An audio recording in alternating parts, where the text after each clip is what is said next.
Chat. Gamers. How we doing? How's life? Thank you all for the congratulations. Thank you, thank you, thank you, thank you. Heck yeah, we've done it, gamers. We've done it.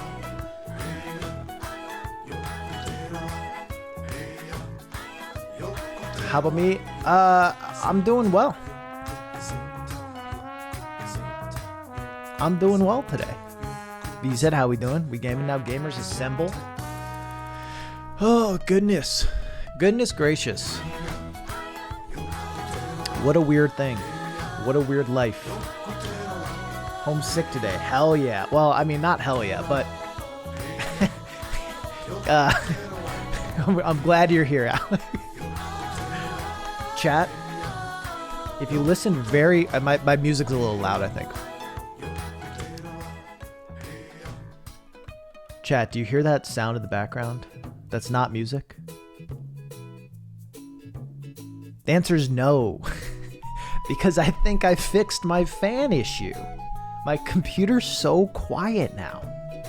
It's just so quiet. Pog.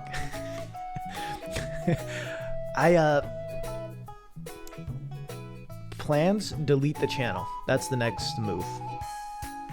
Delete the channel. Happening effective tomorrow. Popping Advil like it's candy. I don't know. I mean, plans with the channel right now, I think, I'd like to up the amount of content I put out. I'd like to have more videos. But I think my bigger plans are things outside of the channel right now. My bigger plans are I'm working on an experiment, a test of doing a Twitch highlight channel. That's one plan. I want to do that. I also have plans to bring back Once Upon a Roll in a limited capacity, unless everyone is like, we want more Once Upon a Roll. Did I say Critical Role? Did I call my own show Critical Role, or did I say Once Upon a Roll?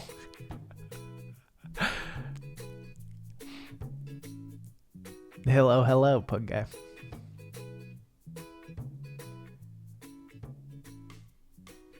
But yeah. Hey, thank you for the bit, Spirit. Much appreciated.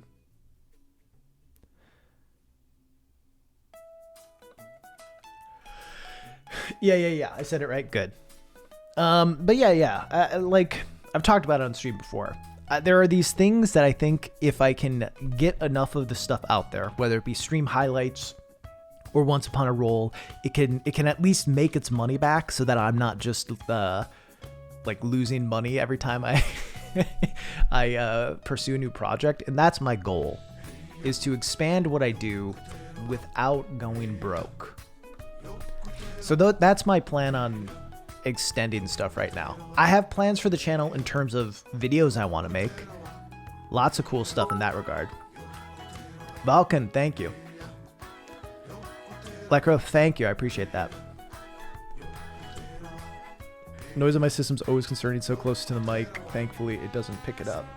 See, mine was pretty good. And it's like, if there was music playing, you probably wouldn't know. Thank you, Concern Sheep. I appreciate that. But when there was more silence, you could pick it up easier. But now it's just quiet. It runs quiet. I'm happy. It did cost a bunch of money. I had to buy a new power supply. So I didn't stream on Sunday. So Hollow Knight Sunday, we still got more Hollow Knight Sunday coming up. Crump the First, thank you.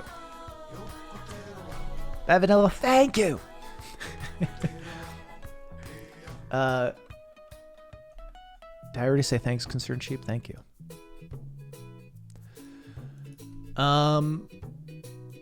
Yeah. Ultimately, my hope is to keep making videos on my main channel. In a dream world, I'd get up to like 2 a month. But we'll see. I also just want to put out good videos. You know what I mean? That's the first goal, is put out good videos. 2 a month would be great, but you know, 2 a month would involve, I don't know, it'd be tough. Could videos wear those? 2 months a lot. 2 months a lot. I see, instead of doing 2 a month, what I've started doing is just making longer videos. More the lady I live with? Yeah, there'll be some more of that. What I'll say though is like the focus of the channel will not be that series. Because it's such a limited series to do. There are only so many ideas that I can really accomplish without just repeating the same thing over and over again. I feel like I've largely been able to avoid making the same video 6 times. And I have a few more ideas, which will be videos. But also my wife is quite busy. She's what we call a busy lady. She has a job that's more important than mine and time consuming. So, and has been in a transition to a new job. So, for her right now, her free time being filled with being a test subject for my videos. Not right now. Daddy, thank you for the quack. Just gotta make more videos about Kendrick. That's where the money's at. In fact, that's not where the money's at. In fact, that video is one of 5 videos on my channel that are not monetized. Anyway, chat, for 500K, let me just get right up to the mic. You ready for this? It's a nice little crack. We're sipping on PBR this afternoon. Everyone's favorite brew. What up? Not much. We're cracking a cold one.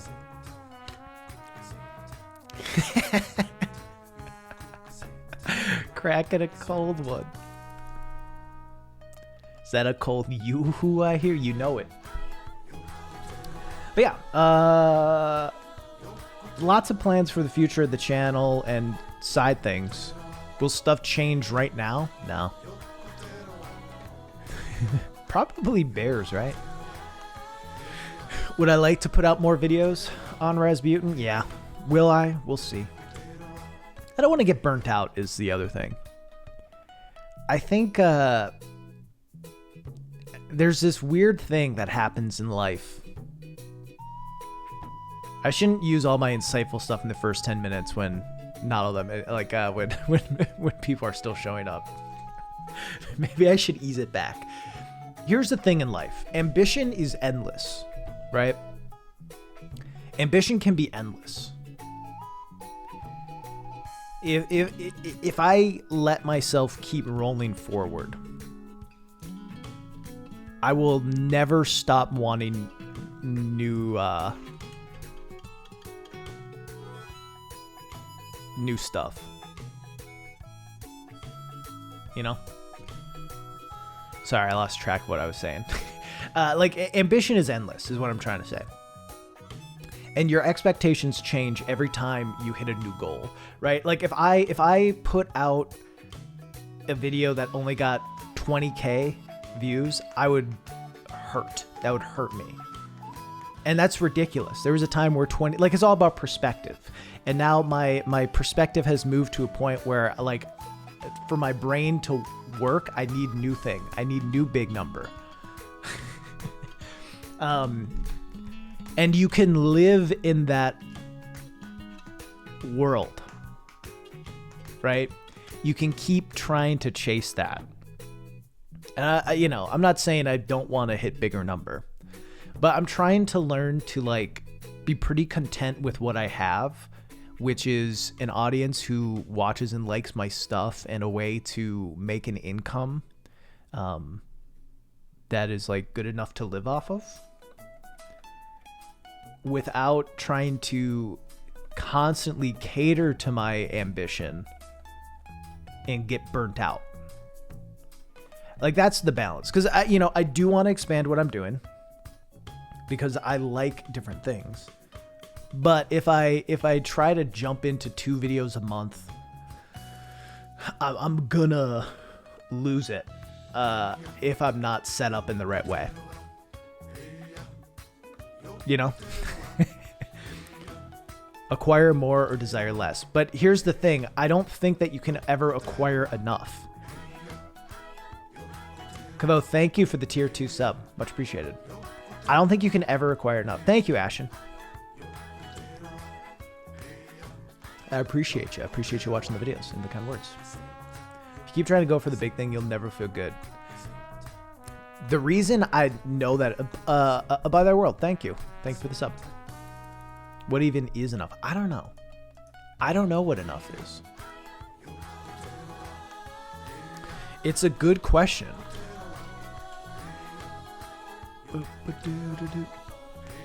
Because if you think about it, like, Jeff Bezos still wants to make money. You know, part of it's probably power, part of it's greed, but like there's a reason that he doesn't just let workers at Amazon unionize. I mean, I guess he's stepped back, right? But like, if even billionaires can't, like, if even billionaires are like, well, I need more billions, when it doesn't matter. Like, if you let yourself fall into that trap of always wanting more, like, you can be the wealthiest person on the planet and still feel like you need more. So I think letting money equals power isn't good. True. So my point is, I want to do more. I want to have more stuff on the main channel. I want to do side things. I'm just trying to be careful with how I do it. Because while I have endless ambition, I do not have endless energy. I have very limited energy. My energy is quite capped. And I can often see myself nearing that cap where I am right now. So yeah, I'm pretty jacked about this goal, and you know, I hope it keeps moving forward. Obviously, it would be a dream to hit 1 million, but I think my main goal and my main idea for the future of the channel is continuing. See a concerned sheep. Is just continuing. You know? Just keep making video and having fun. And, you know, ride it for as long as it goes, and then when it dies, reevaluate my entire life. Excuse me. Do you think ambition goes with your motivation? To a degree. I think the thing with ambition, excuse me, is sometimes I get so overambitious with ideas that, like, I'm not even working, but I feel like I'm working because I'm like thinking about how I can do different stuff. And I essentially take on the exhaustion of work without accomplishing anything. And that's a bad place to be in. That's a bad place to be in. So I think ambition can be tied to motivation. But I think also when you're like, well, I have these 1,000 things I want to do, and you like are 1% working on all of them instead of 100% working on one of them,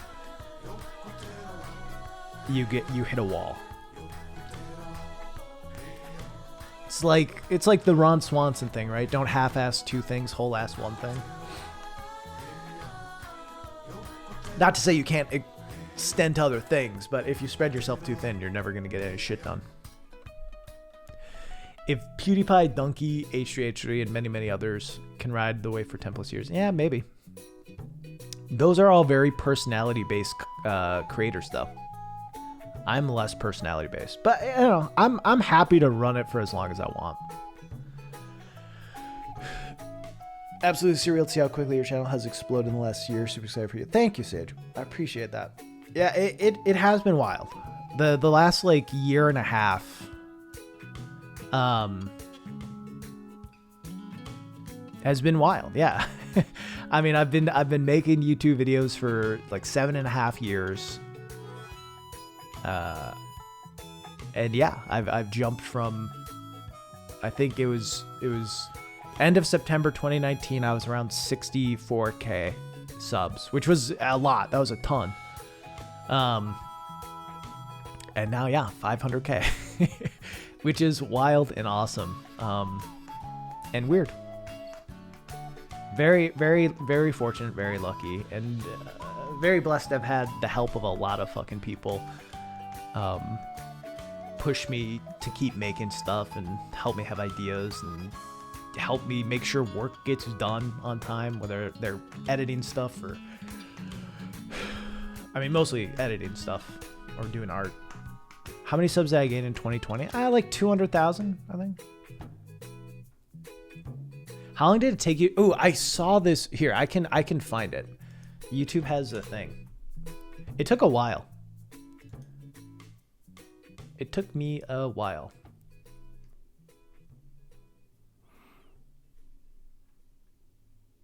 Barely have enough energy to half-ass one thing, much less two. Fair. I feel that. That is some real shit. I think a big issue with how society pushes success by really increasing ambition and not allowing for energy gain. Yeah. We got to change the meta. There's a flaw in this game of life. Not enough energy. Found the one dude. Thank you for the bits. Congrats on 500K Raz. Here's 500 bits. Been here since 50K and will be here all the way to 1M. Thank you. I don't know if I'll ever hit 1 million. I'm going to say I won't. So that if I don't, I won't feel bad about myself. But it's definitely a possibility now. Like, you know, I think there was a time where obviously it never seemed like it'd be a possibility. All right, chat. Here. I have no plans for this stream, by the way, today. So hopefully we can find something interesting to do.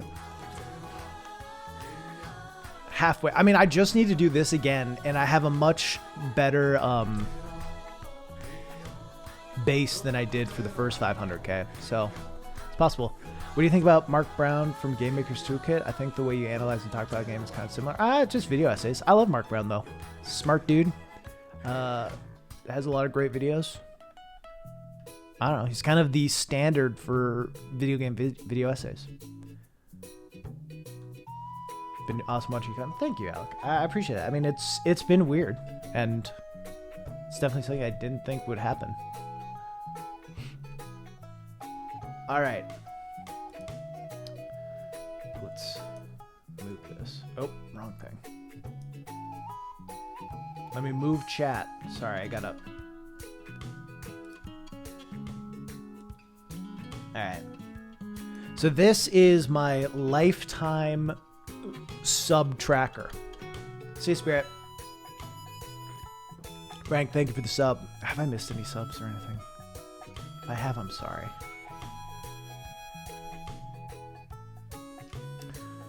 All right. Oh, yeehaw mode. All right. Oh, which button's yeehaw mode?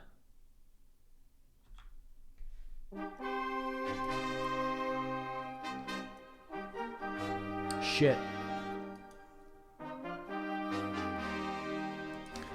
I'm not prepared to look at my statistics while in yeehaw mode. So we won't look at it this second, but it has, in fact, been redeemed. Chad, I'd like to take this moment to give a heartfelt and earnest thank you. I've been making videos for 7.5 years. Through the help of others, the appreciation of viewers like you, and hard work, we've made it to 500K. And let me tell you, there's only one way we can move forward. There's only one way to keep this thing going. Chat, and that's by riding. Let's fucking ride. Give me a yeehaw, goddamn.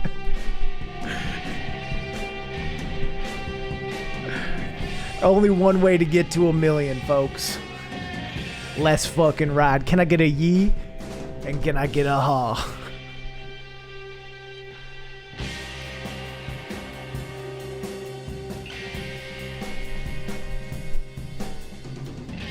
Have a little faith. Have some goddamn faith, chat.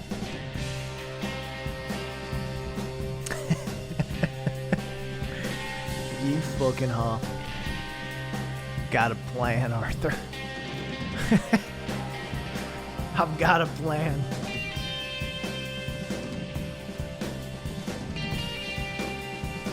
There's a stake in my true.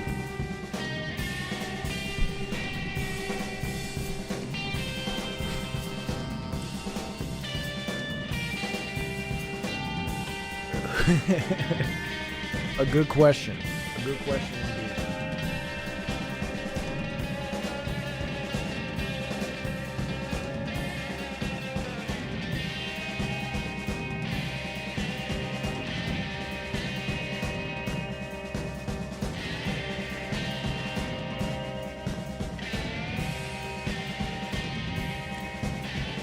All right.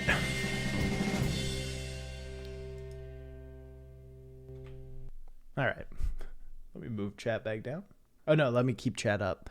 Let's change up the music though. We've been listening to this for a while. Legend of Lo-Fi, obviously. Excuse me. All right. Here are my channel analytics. Lifetime. This is when Gaming for a Non-Gamer came out. In a course of like 10 days, I jumped from 64K to 176K. Yep. And then it's kind of been a steady rise since. You know, some things popping off. A bad February 2021. That's how it goes. So when did I hit 1K? I hit 1K between, let's say May 13th. May 13th, 2016. And I put my first video out, it was November. I did have some videos out here. I had like, never mind, don't worry about it. I think this is my first video, right? No. November, it was like November 19th or something. So the first video came out here. About 3 years later, got to 1K. It took about 3 years to get to 1K. And then it took about 3 years to get to 180K from there. Is this GME stock to the moon? Got any original 1K fans? Probably. I mean, VZ probably, if VZ's still here. VZ was probably here in the first 1K. I mean, I'm sure VZ was there in the first 1K. GC, thank you. I appreciate you. 3 years from now, 100 million? No shot. Thank you. Thank you, Yodabi. I appreciate you.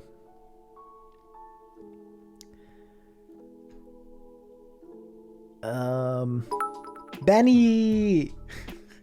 Thank you for the bits. Hey, congrats on 500K, dude. I'm so proud to see you grow so much over the years, man. It's been a journey to be sure. Excited to see where it goes from here. Thank you, Benny. I appreciate you. Thank you, thank you. All right, this music's not hype enough. What's some like good hype soundtrack to listen to? Frank was probably here in the first 1,000.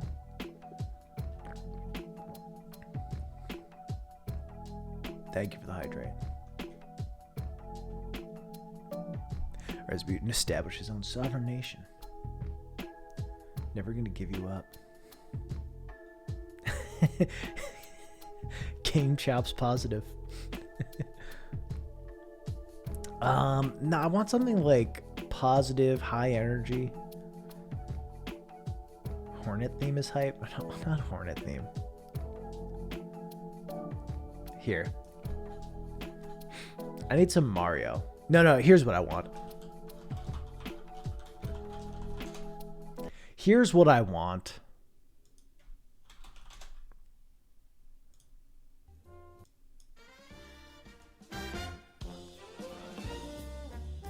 Baby, let's go. Anyway, yeah. So here's the course. My first video came out November 2013. And yeah, it was a slow build. I'm pretty sure. So what video would have pushed me over?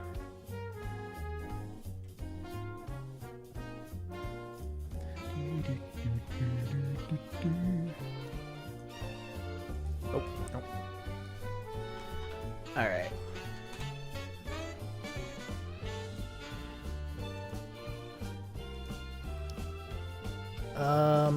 Oh, it doesn't really have dates. Probably this one? No, that was 2017, so I had hit it earlier than that. Oh, it must have been... maybe this? April 10th, 2016. Yeah, I think it was my Sonic video. Shush, I never played Sonic. You've never heard this song because it plays 1 hour of the year. It plays 1 hour of the year.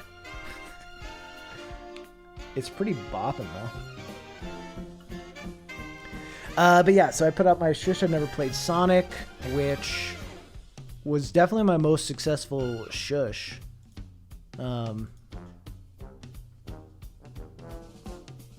And I guess that's kind of what pushed me over. That's what got me to 1K. This jump happened because I put out a video that Jesse and I had worked on together about Avatar.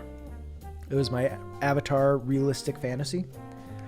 I put that out, and that video popped off, and it caused I Hate Fast Travel to double pop off, which had been out for a year. I Hate Fast Travel had been out for like a full year. The Avatar video comes out, then I Hate Fast Travel comes out, and then channel pops off. Then I think this jump was consumables. Consumable items came out, got to around 60 because of that. And then, yeah, to the moon, baby. To the moon. Let's go. First one I saw was consumables. Yeah.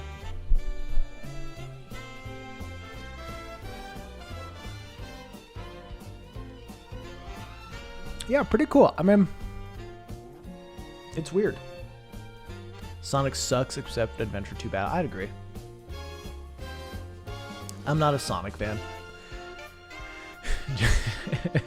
You gotta get the crash though. I was wary to post on YouTube just because I didn't want people to like unsub and knock me below. But that usually doesn't happen from a post. That'll happen from like a new video. Like I lost like 200 subs when I posted my Breath of the Wild video. That's just how it goes, you know? People are reminded that they sub to you and they're like, oh yeah, fuck this guy actually. Yeah, no, I when Gaming for Non-Gamer came out, that changed my life. That was the wildest week of YouTube ever, and I think it's really fucked up my expectations. In a bad way, but I'm trying to work on it. Like there was an hour period where I had 80,000 views in 1 hour from Gaming for Non-Gamer. That's like how well that video did. Which is wild. Wild. I still don't understand. So that really popped off. Pog.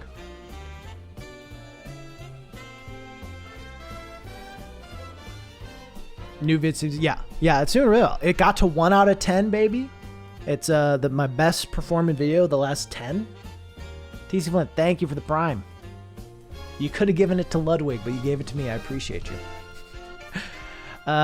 Which is awesome. I'm trying not to be like a baby sounding, but like the channel has been on a bit of a lull this past month. It did not have a great did not have a great March 2021. Mostly because some of my videos that used to do really well in suggested stopped. So a lot of my passive views kind of went down, which is kind of a bummer. You know, obviously you want your stuff to perform well, but also, you know, I get it. A video that's been out for a year and a half might not still pull in numbers, and that's okay. So I was definitely nervous about this video, you know, and had like the worst case scenario of, oh, maybe YouTube just hates my fucking channel now and life's going to be bad. So for this one to hit 300,000 in less than a week is pretty poggers. It's a good feeling. It's a good feeling. This video has some staying power. I think so too. I think also what's good about it, and maybe I need to change up a little bit of the metadata. But yeah, when Breath of the Wild 2 gets announced, I think this is the type of video that's just gonna wave, which is nice. Apparently I subbed on November 26, 2017. That's older than I figured. Also, apparently there's a site you can use. Oh, interesting. That is cool. I feel like that makes sense, Sage.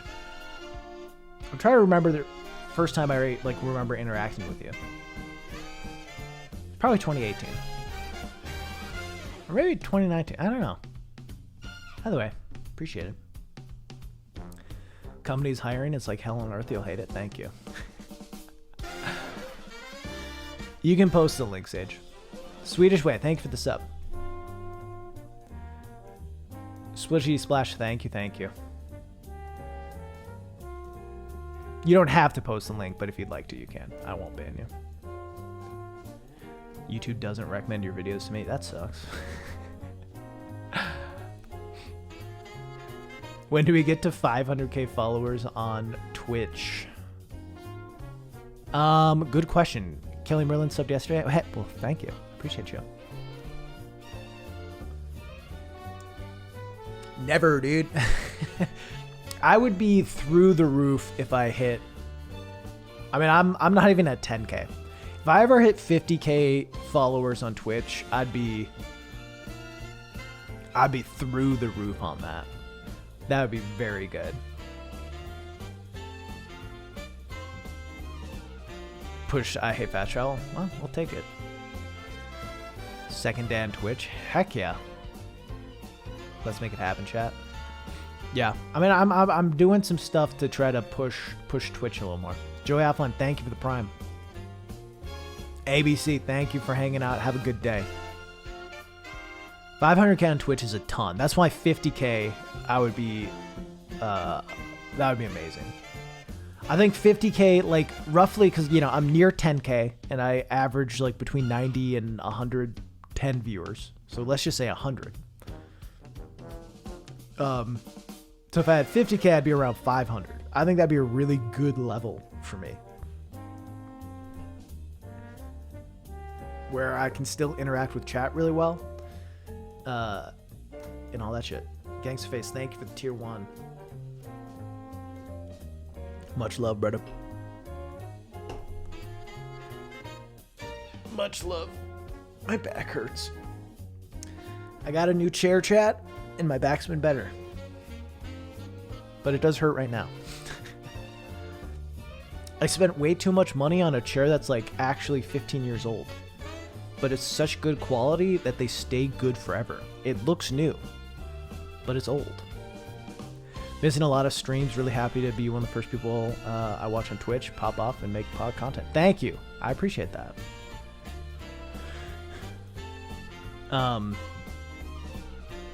Yeah, I've also been streaming less over the past couple weeks. One of those nice $600 chairs. Yeah, I bought a used Herman Miller, and it's pretty good. I actually like it so much that I would be willing to pay like for a full price Herman Miller at some point. I went with the Aaron.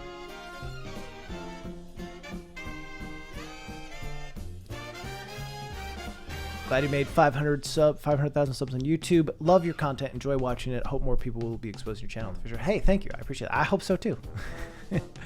Say spend big on things that connect you to the floor. Chair, shoes, bed, back. Yeah, for sure.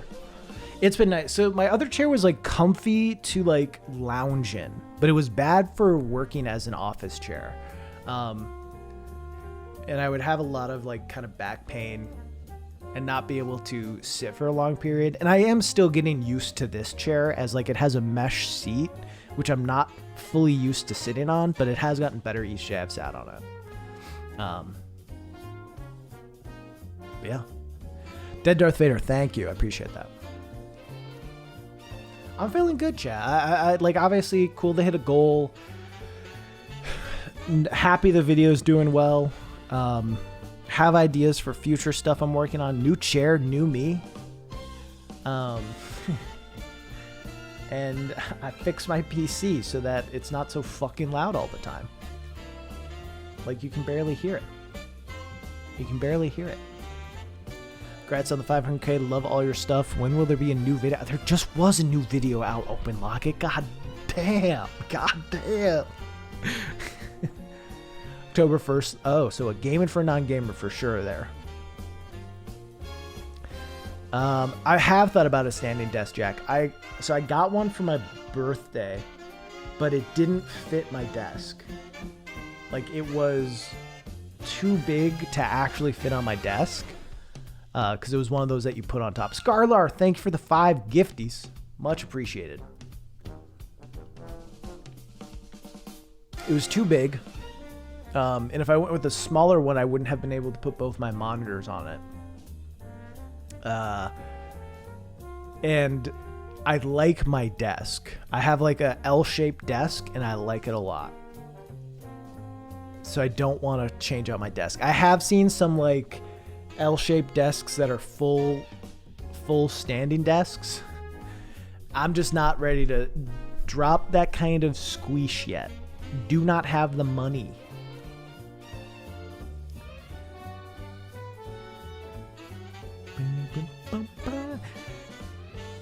SPC, here's the thing. If you personally just gift 100 subs, then it's almost guaranteed that you'll get hit, right? Can you not gift yourself a sub? Sub November 2019. How dare ya? You've changed, man. New chair. More subs. Can't believe you. I know. Steven Sandy desk is actually really nice. It was spent a couple hundred. Yeah. Is it one that you like put on the desk? Or is it like the whole desk is a standing desk?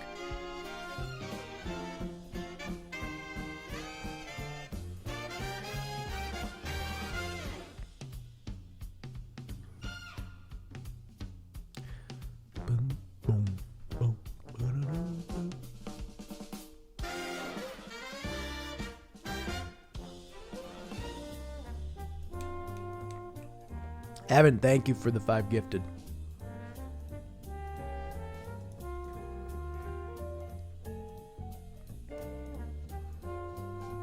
Thing, its whole desk and electric. Nice.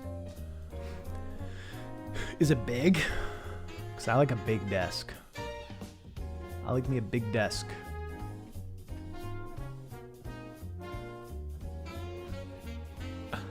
Finally figured it out. People going nuts on gift subs today? Yep, and I appreciate it. Got a cheap Amazon L desk. It's holding my setup for now. One day I shall have a beautiful setup. Yeah, I'm working on it. I'm trying to get a good setup. I'm feeling pretty happy with my stuff right now. Feeling pretty happy. When was August 6, 2019? That was almost 2 years ago. Is that when you subbed? Or followed me on Twitch?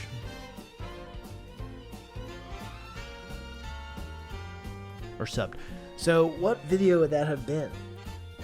Game of Thrones. I had put out Game of Thrones in July. So it would have been that video would be my most recent at the time. I don't know if that's the one that you saw. Obviously, anything could have got pushed. But that was the most recent video at that moment.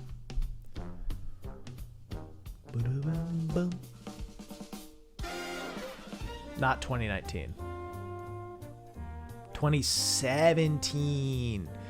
That would have been the Avatar I Hate Fast Travel Train. November 2019, most likely if it was near the end of November, it would have been Breath of the Wild for a non-gamer.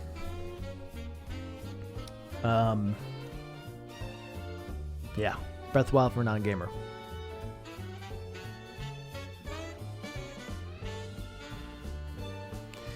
Princess Bride video also came out, but that was less popular. For whatever reason, people weren't as interested in a video on the Princess Bride. What the fuck?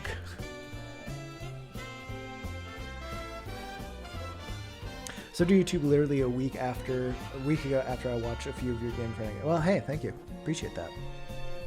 It's a good movie. Yeah, for sure. Barely missed the last show I never played. Hit YouTube and do some spelunking. Well, have fun, Kelly Merlin. Thanks for stopping by. Princess Bride for a non-gamer. Could be a good angle. True. Yeah.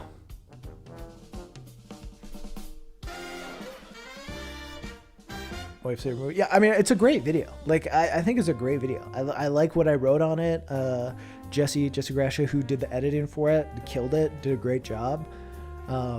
It's a good video. It's just like, a video about a movie from the 1980s isn't always going to perform super well on a channel about video games that people are just learning about for a very specific video. Granted, I think it was an important video to put out because I could have taken the approach where I just was like, all right, people like this gaming for a non-gamer thing. I'm going to release my next 5 videos are all going to be gaming for a non-gamer.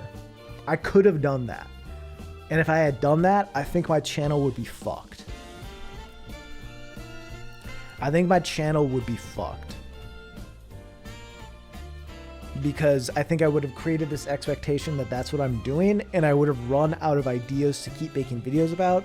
So I'd either plug out soulless videos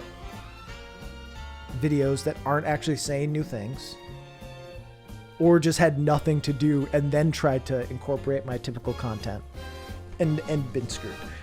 So I very intentionally was like, I'm going to space these out so they feel more like events, right?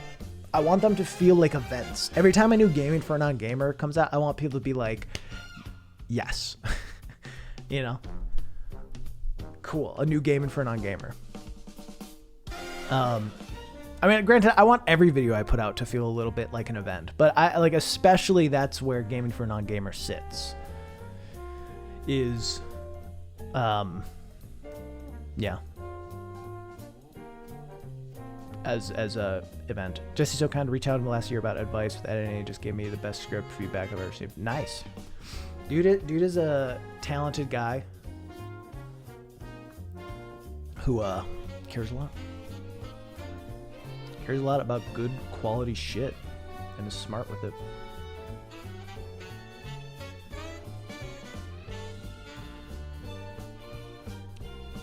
By the time the third Gaming for a Non-Gamer, I have eye rolled and then clicked.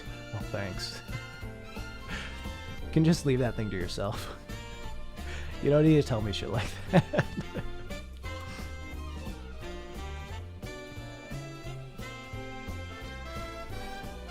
Gaming for a Non-Gamer is the season finale, essentially, then. I guess you could view it that way. Only have Switch suggestions.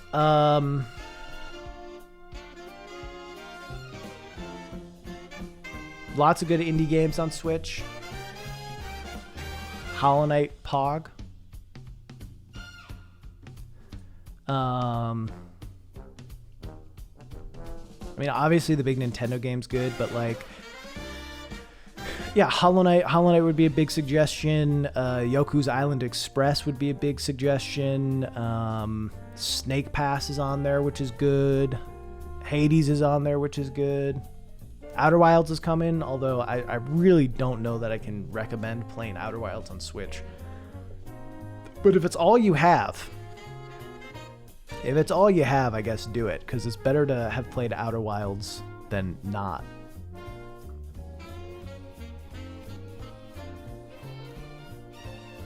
Have to play Outer Wilds on IMAX. Picross? I've never played it. Breath of the Wild, have you heard of it? Cyberpunk 2077 Switch port? Heck yeah. FF10's on Switch. I forgot. That's kind of cool.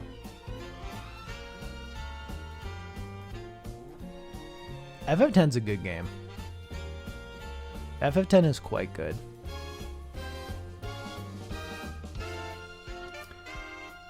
This song's so good. We've been listening to it for 20 minutes. I can switch. It's just bopping. The game deserves a Switch Pro, man. I wish it ran better. Yeah, for sure. For sure. Like, I think people forgive, and me included, forgive a lot of things about it because of how, like, swept up we were with the ideas and the execution of it. But yeah, tons of texture pop-ins. If you know, things get too busy, big frame dips. Yeah. TF2's fun, I guess. What's the name of the song in the background? It is New Year's Day, 12 a.m.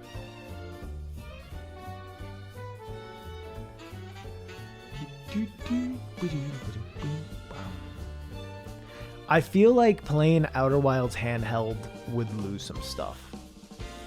Unless maybe you have like headphones plugged in. I don't know. Who knows? Ultimately, just play games how you want to play them. I don't know. I've definitely had this thing where I'm like, you have to play Outer Wilds or you have to play X game in a certain way to enjoy it. And, you know, I think it can be true that you're more likely to enjoy certain things playing a certain way. But also, you just got to play things how you play it. Open Locket, thank you for the 5 gifted. Thank you, thank you.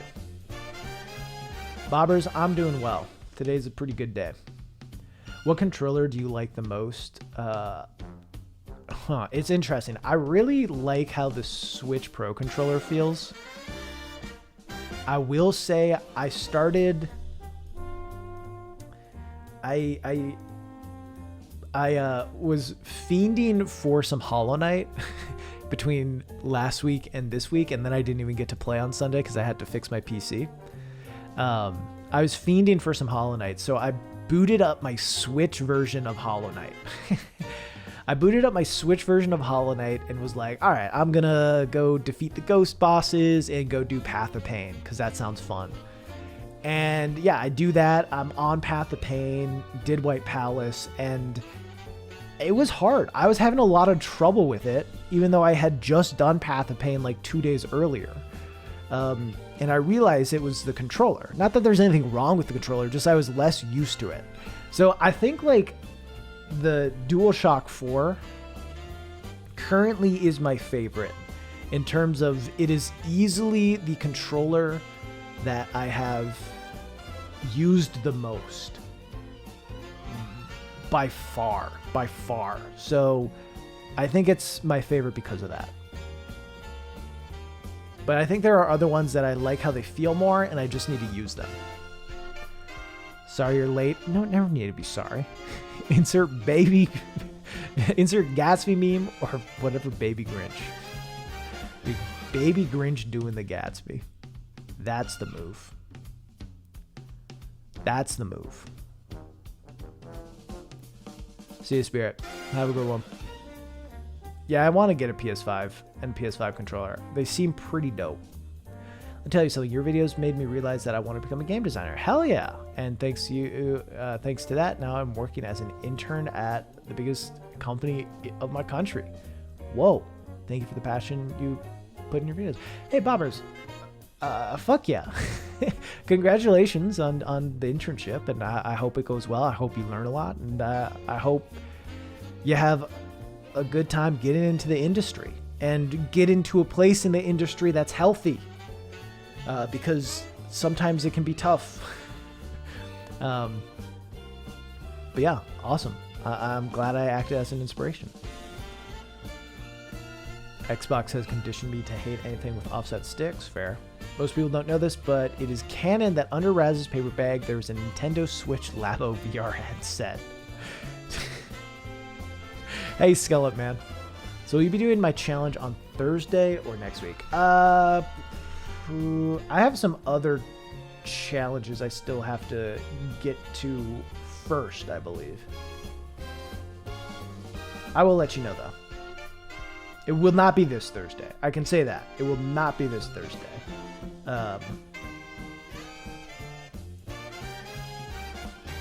Yeah.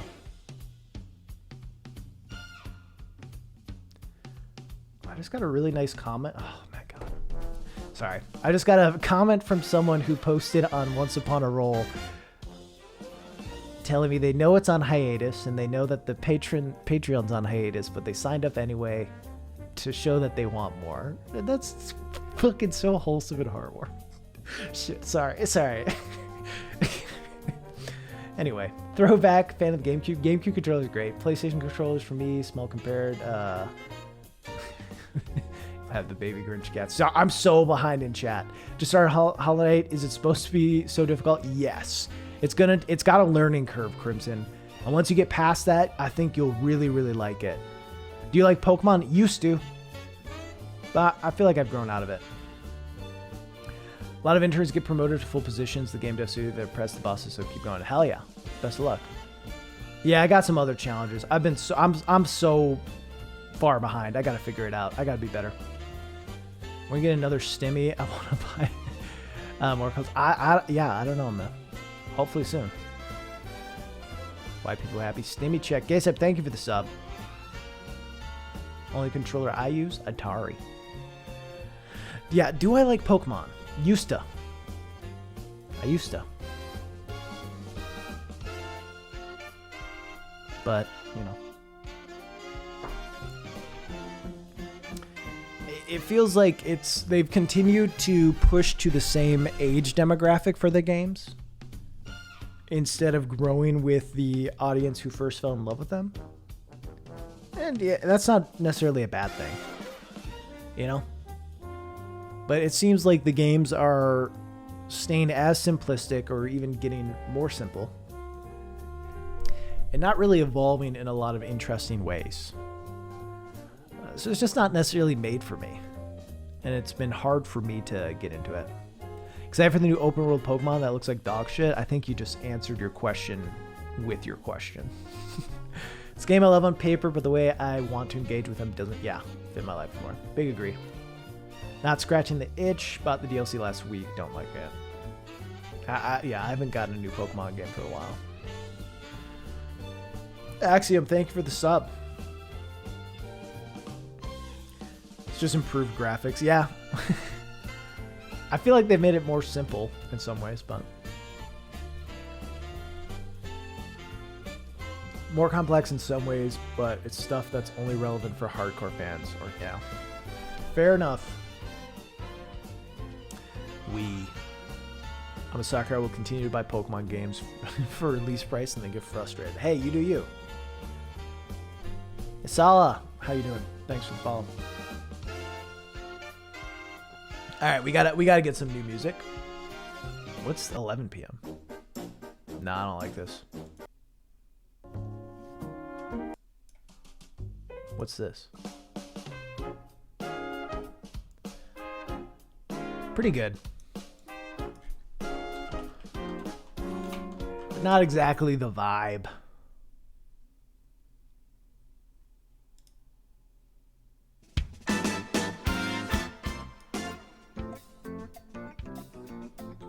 We love some Mario. Hi-Rise Hyle, congrats on 500 credit. Thank you, thank you. Killer Samson, love your stuff. Slowly working through your channel recommendations right now. Awesome.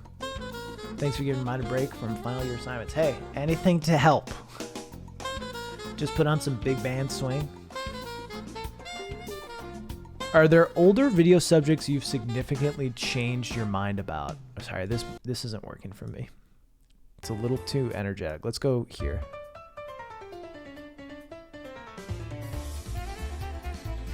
This is more energetic. Ooh, some Bowser's Furiosi. Let's go with that.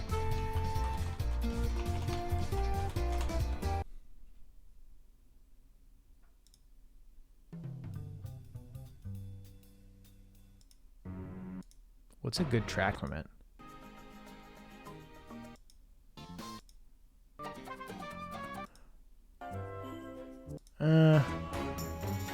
Maybe this wasn't a good idea. Let's just go with this. Let's go with some Mario Galaxy. Any videos I've changed my mind on. Okay, sorry, I'm so far behind. We're just gonna have to be behind. I do have an in-house band, of course. RDR.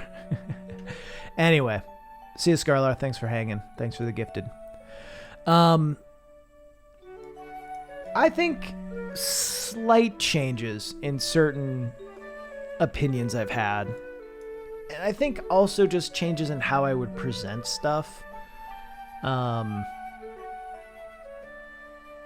example, I think I had a video about Mass Effect and Darkest Dungeon. And it was like what Mass Effect could learn from Darkest Dungeon, where I put a bunch of pitches of finding ways to incorporate because there's essentially, right, two sections of Mass Effect, of like talking, the role-playing side, and then the battle side. And those two things rarely have any interaction, right? Like talking might make it so you don't have to do you don't have to do combat, or combat's harder or easier. In combat might make it so you don't have to do talking. Like that's how they affect each other. So my idea was taking ideas from Darkest Dungeon, which had all of these things between its two major sections, right? Of dungeon diving and then like being in the town, that have a lot of crossover, and moving those ideas to Mass Effect. I think the idea I pitched was entirely unrealistic, and probably felt like it was a little too much on these lazy devs side, which is an approach that I vehemently hate I ever felt. Not to say that there's no such thing as a developer being lazy. Like obviously any individual person can be lazy. But I think older stuff where I may have taken the tact of like, oh yeah, this is bad because the developers are lazy. And I'm sure it's still worked into stuff in a way that I regret in newer stuff.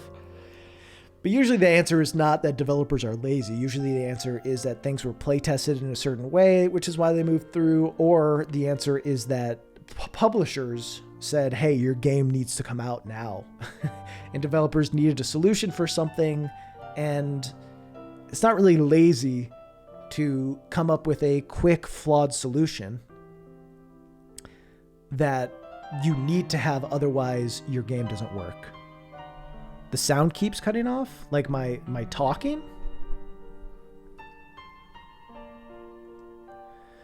What's your opinion on Age of Calamity? Haven't played it.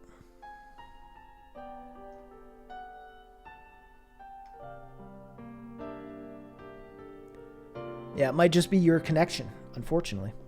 So I don't know. I'm trying to think. I mean, I think I mean, the video is privated. I have a video on Half-Life 2 that I privated. And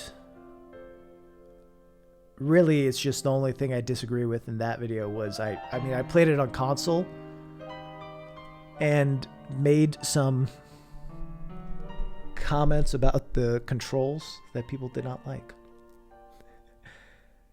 I don't know. Unprivate at 1 mil. No, I will never unprivate that. I'm not here for long, but figured the stream is the easiest way to give a thanks to you. I'll see personally, you're a big influence and make amazing content. And before I honestly thought you had around 2 million subs because of the content you make. Congrats on reaching such a milestone.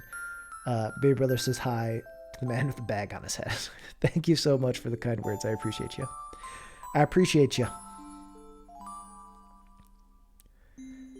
Age of Calamity is super fun, but its engine is actual garbage. I mean, it's like it's a Dynasty Warriors game. Those games always seem like they run like trash. I feel like Hamilton discourse has changed over the years and wondering if your opinion... I think that I've watched a lot of musicals since Hamilton, and I maybe don't hold it in as such high regard as like a musical. I still think, I mean, it's a good musical, you know.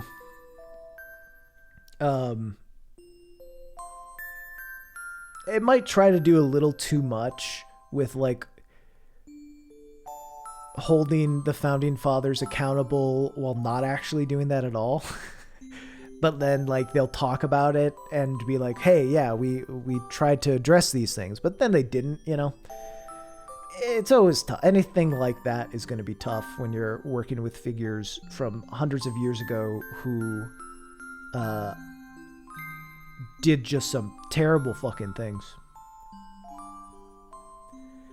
You know, I don't know. I think I probably would I would definitely I guess I wouldn't make that video now. Like if I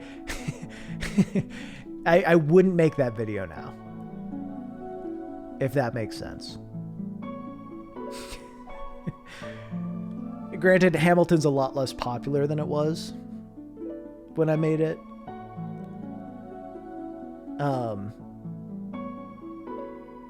And it's not that I disagree with the things in there necessarily or how I feel about it. I still think it is this thing that has multiple entry points, right? I do feel like it's kind of for neolib boomers now, which is less of my style. So I would be less interested in making it. And I feel like now there's so many other musicals that I'm like way more interested in and think are way cooler and would be way more fun to talk about. But, you know, it was an entry point for me. And I think that's what I like about the video is like I talk about how it's an entry point into musicals and it has so many entry points into it. And if it weren't for Hamilton, I don't think I'd be as into musicals as I am now.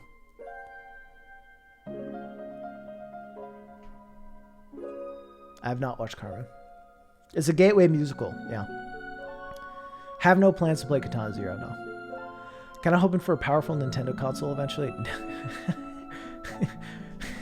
You gotta buy, if you have a PC and emulators, you got a powerful one right there. How good a Mario or Zelda could look with a really solid console. Last time we had a Nintendo console that really competed with others in its generation was the SNES. I disagree with your core take of how good a Mario or Zelda game could look.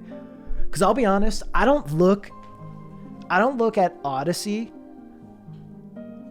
or even Breath of the Wild. Like certain things with Breath of the Wild could be better in terms of like texture pop-ins and maybe a little less fog. Like that could be good for sure. But I think Breath of the Wild is still a gorgeous game. And Mario Odyssey, how would you make Mario Odyssey look better? Like, I honestly don't know. You know? Like, I think the art styles they choose for those games, like, are perfectly suited to the technology they have. More defined mustache. Like, I agree with the more powerful idea of like, yeah, it'd be nice if there were less pop-ins with Breath of the Wild, and it'd be nice if frame rates didn't dip at times. But also, like, man, those games are beautiful as is because they choose art styles that go with it. Most Nintendo art is, timeless. So I don't know. I mean, don't get me wrong. I feel you. A more powerful Nintendo thing could be cool.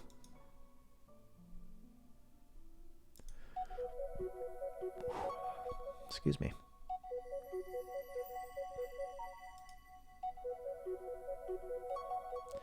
Intentionally underclocked to save battery. Interesting. I did not know that, but that's not all that surprising. I guess it's what you do.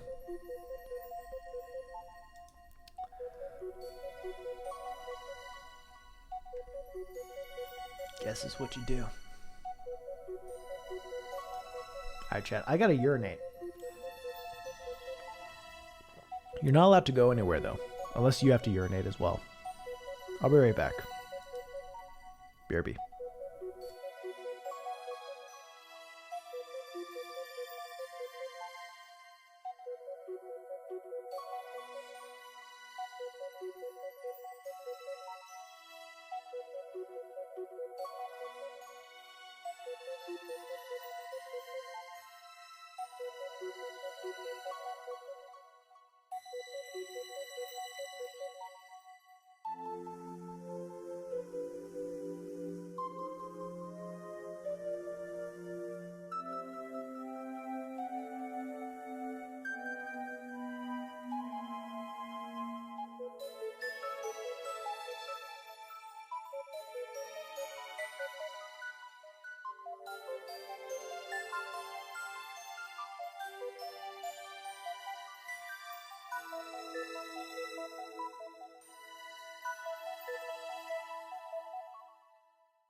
And we're back.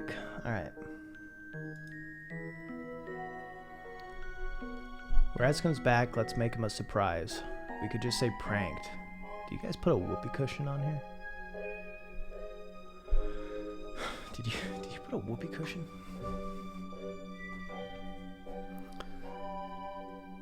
I want Death Stranding Captain Toad, where you have to balance his adventure backpack and urinate on King Boo. I'm in. I'm in. Someone broke into the house playing a whoopee cushion. Goddamn.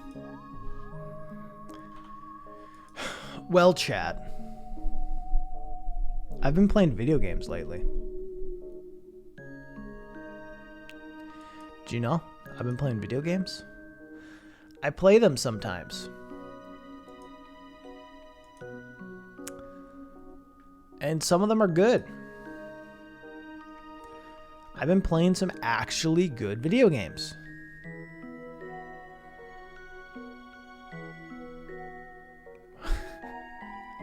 What is a video game? That's a good question.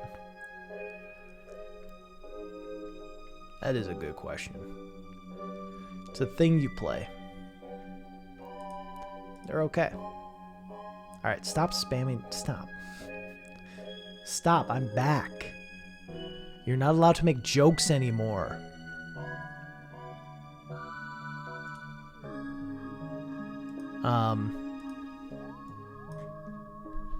Jesus.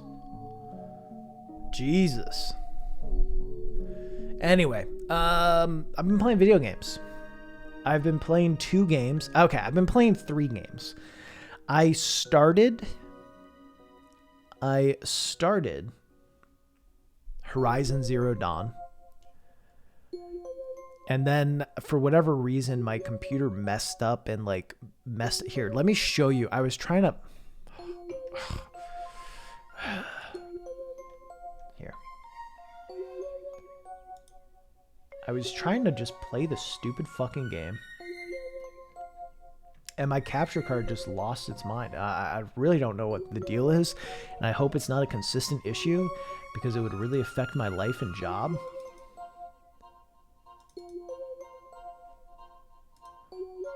Alright, give me a second. Where is this sound coming from right now? Alright. Okay, chat. Playing Horizon Zero Dawn. Cool. Working fine. Something happens. Oh, spoilers, I guess. And it like gets all messed up. Oh, big spoilers. Look how messed up this is. It's like very dropping frames. And here's the other thing. The sound is completely off. There. With the rest of my things.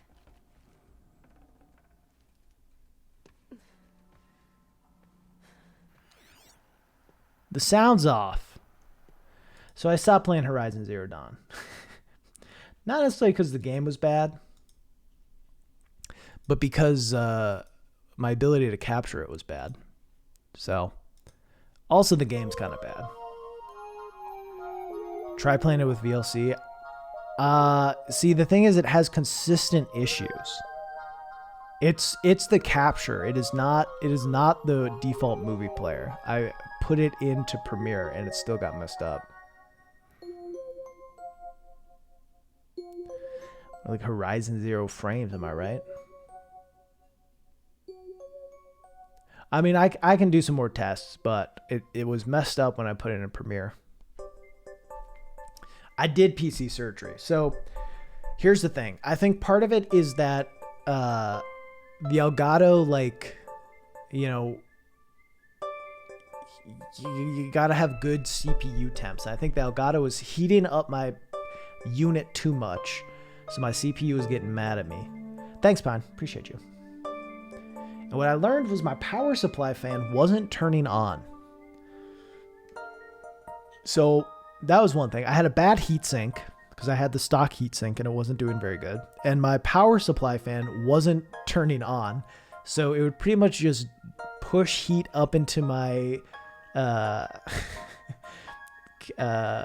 shit. Yeah.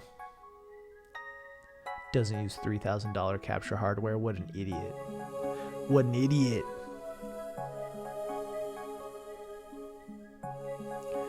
So it was a little warm. But now, chat, I got some new fans. I got a new heatsink. I got a new power supply. I can like barely hear if my PC's on. Here, let me play you sound. Okay. I don't know if this will work well.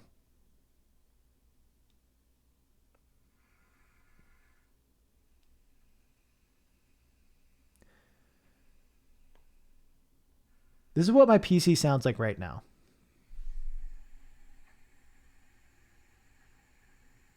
I don't know if you can hear that at all. But it's quiet. This is what my PC sounded like before.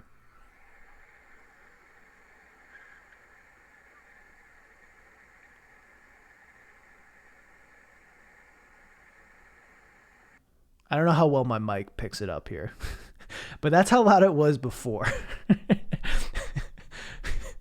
So the first one that you could barely hear is what it sounds like now. Part of it was I had old bad fans. Part of it was my heatsink was doing a lot of work because my power supply wasn't working. So the thing would heat up and it would have to go at like 100%. And my fans were also attached to my power supply. So those were running at 100%. So it was a hot PC that was too fucking loud. But now we got something better.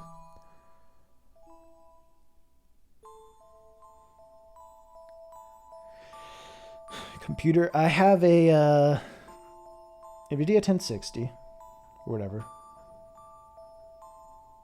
1060, which is pretty good. It works well. And then I have a Ryzen 5 3600 and some motherboard that works with that, I guess. Ace Rock 4 or something. I feel pretty, I can play most games at a high enough graphics, high enough frame rate. So I don't necessarily have a huge need to upgrade.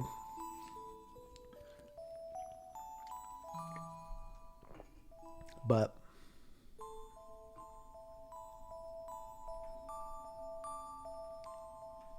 yeah, I think also for the games I play. So anyway, yeah, I played Horizon Zero Dawn for a bit. I don't know. I'm trying to get into it, but I'm just not. I've also been playing 2 other games, both of which came at the recommendation of many people, but primarily Iron Pineapple of Iron Pineapple fame. One of them has been Crosscode, which is good. Crosscode is good, chat. Did you know? Crosscode quite good.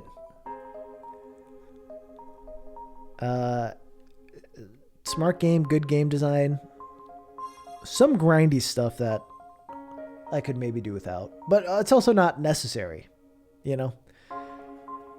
I feel like you can skip over a lot of side quests without worrying about it too much. And also just naturally you'll accomplish a lot of side quests by just going through the game. Been playing that, which has been a lot of fun. And then Blue Fire, which is pretty good too. Although Blue Fire is a lot... Like Crosscode, I think the best way to describe it is like, harkens back to a combination of old games like Secret of Mana mixed with Link to the Past and stuff like that. And it executes all those systems incredibly well. Like it has good workarounds to problems that are in those kinds of games all the time. And it just is really smart and good. It also mixes combat with puzzles in a way that I've never seen pulled off so well. Which is dope as fuck. And yeah, Blue Fire is like a 3D... It's like if Hat in Time was more like Hollow Knight, I guess. Is probably the best way to describe it. It's pretty good. It's a lot jankier, though. Where, like... it's pretty janky. Comparatively. Made by certainly a small team. And there are some elements about it that I just find myself tearing my hair out a bit. But cool atmosphere, fun platforming. Once you unlock that double jump, hoo boy. What's your take on the evolution of Assassin's Creed series? Currently playing through the Ezio trilogy and finding the games far better than the new ones. So I really like Assassin's Creed 2. All right, this is a little too calm. What do we want to listen to? I'm not finding the right vibe for music. I'm not finding the vibe I need. So we'll just go to an old classic. Winter Shadow, thank you for the sub. I'm glad you enjoyed the video.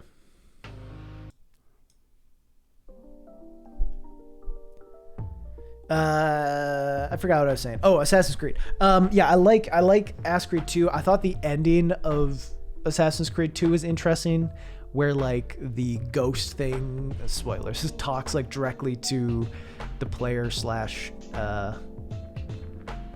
whatever the guy in the future's name is. I don't know. Cool stuff. I liked Brotherhood. I did not really play the third one. I don't know. Obviously, the direction they've moved is way more open worldy, right? And I haven't really played any of the new ones, so it's kind of tough. I think I left off at Assassin's Creed 4. But where where in the past it was more of like open exploration areas, now they've really moved to open world, which can have its problems. I don't know. I think Ezio is also Desmond. Thank you. Ezio is also just a really likable protagonist. I don't know that I don't know. I haven't played Odyssey or the other one. So, or, you know, or Valhalla. So I don't know if those protagonists are likable. I've heard that the protagonist of Odyssey is pretty good. Imagine jumping more than once. Apparently it's from Argentinian devs, which is something I don't think I've ever seen before. Interesting. Odyssey's protagonists are bad. Oh. Which one's Odyssey? Origins. I'm thinking of Origins. I'm thinking of the other one. That's the one I'm thinking of, not Odyssey. Odyssey's the one where you get to pick the guy or girl, right? I've heard Origins has a good protagonist. Sorry, I don't know most of these games.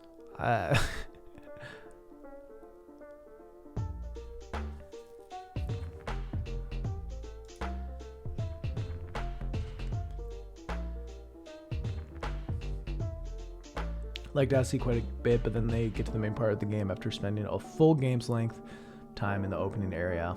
I decided I had to live the rest of my life. Yeah, I feel you. Unity is the best map. Nothing. I have not played Unity. I mean, that's London, right? Praising Mario all of a sudden. Yeah, I would never praise Mario. I feel like if Unity is London, London would be a dope fucking place to jump around. The France, okay, it's France. That's dope too. France is cool. I mean, I like Assassin's Creed 3 tried something. Syndicate was London. Okay.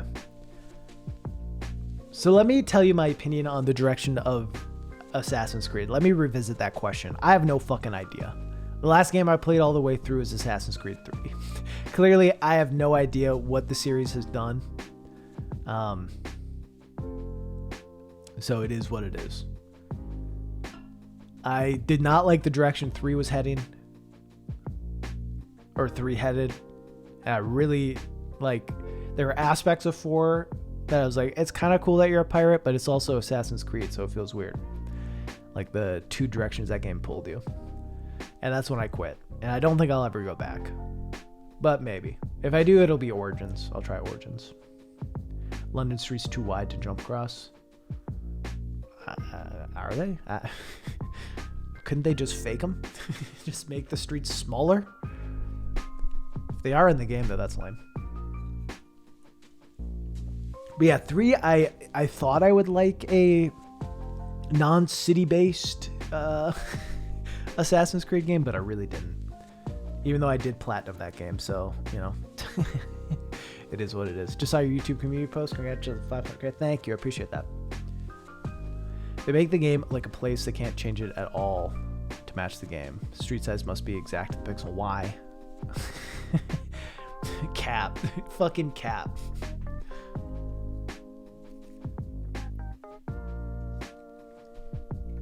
Well, that's lame.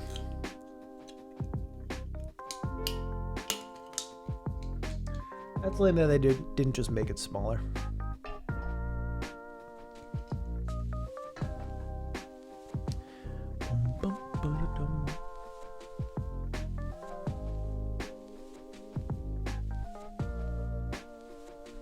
Unlock the propeller hat.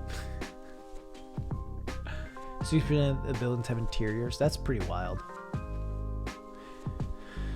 The quality of your videos deserve way more than 500K.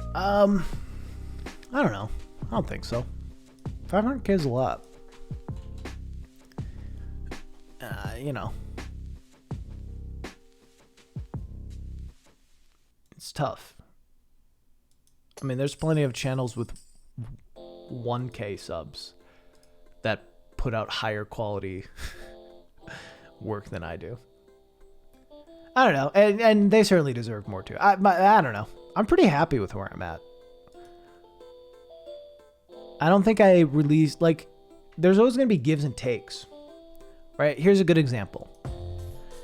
I think putting out if you are just to look at one video, I think that probably more than anyone on the platform, Good Blood is putting out the best shit on YouTube.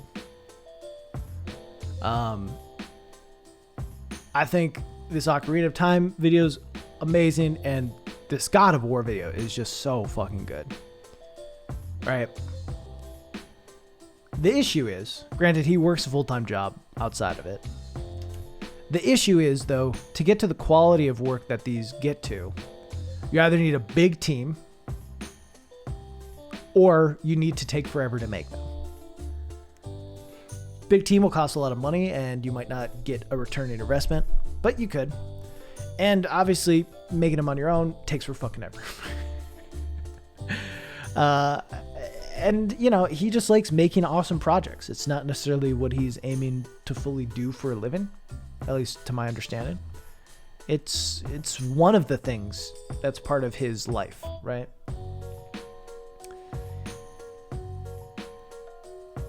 So, like, the point I'm trying to make is like, you know, whatever. I'm getting too much into the weeds of your nice comment. I think my point is, like, quality of work and having work be really good and feeling like you deserve, or feeling like someone deserves more subs because they have a certain quality of work is kind of a hard measure because there are a lot of aspects that play into it, right? Like, I put out 12 to 16 videos a year. I put out 12 to 16 videos a year. And I do pretty well. I'm at 500K because of that. And some of those videos pop off. Some of those videos don't. But from that, I've been able to get it. The channels that get millions and millions of subs aren't putting out 12 videos a year. For the most part. There are some exceptions like fucking Mark Rober. You know? I'd say he's an exception to it. But like those channels that get tons and tons of viewers from only putting out very few videos are exceptions and not the rule. So it's possible to have a ton of subs, to have millions of subs and put out quality content. It is certainly possible. But you need to typically put out more content to get there. You have to put out more videos and more stuff to get there. Yeah. Deserve not what you... Yeah. And I appreciate that. And you know, that's why I'm not trying to be too into it. It's always a tough thing because you never... Yeah. What someone deserves versus what someone has is a hard thing. You know, based on YouTube metrics, the way for me to get more subs would be to make more videos. Right? That's ultimately it, right? Is if I put out more videos that were maybe lower quality, but still within the same ballpark that most people didn't notice, it'd be okay. Yeah. Algorithm favors frequency. For sure. Well, I mean, but here's the thing, like, it's not just that it favors frequency. I mean, if you look at Good Blood's videos that I just showed, sure, he has a update video which has less views, but that's an update video, so that's going to happen. But, you know, in 3 years, he's released 3 videos. One has 200,000 views, one has almost 2 million views, and then the most recent has over 500K already.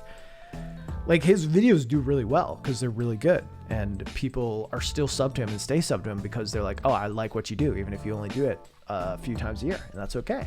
Like, we're willing to wait. But obviously, there's just less growth potential because there's less tickets into the lottery and ways to bring in new people. Anyway, see more about what you're doing, how many videos you put out, and then quality. Yeah, for sure. Algorithm cares about quantity and regularity.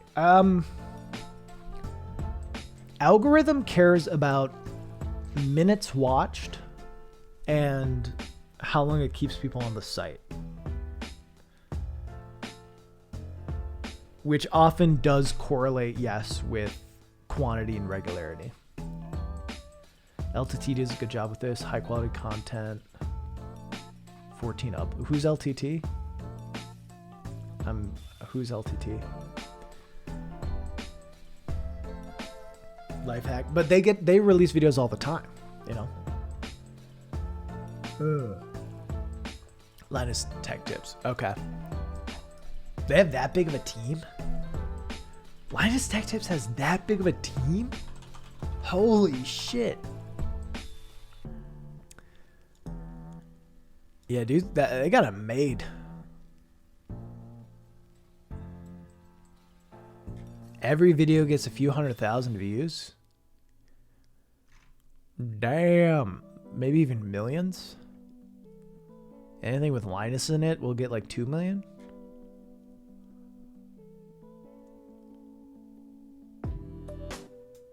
Wow. Yeah. I mean, here's the thing though. Like, some people will go let's watch Linus Tech Tips.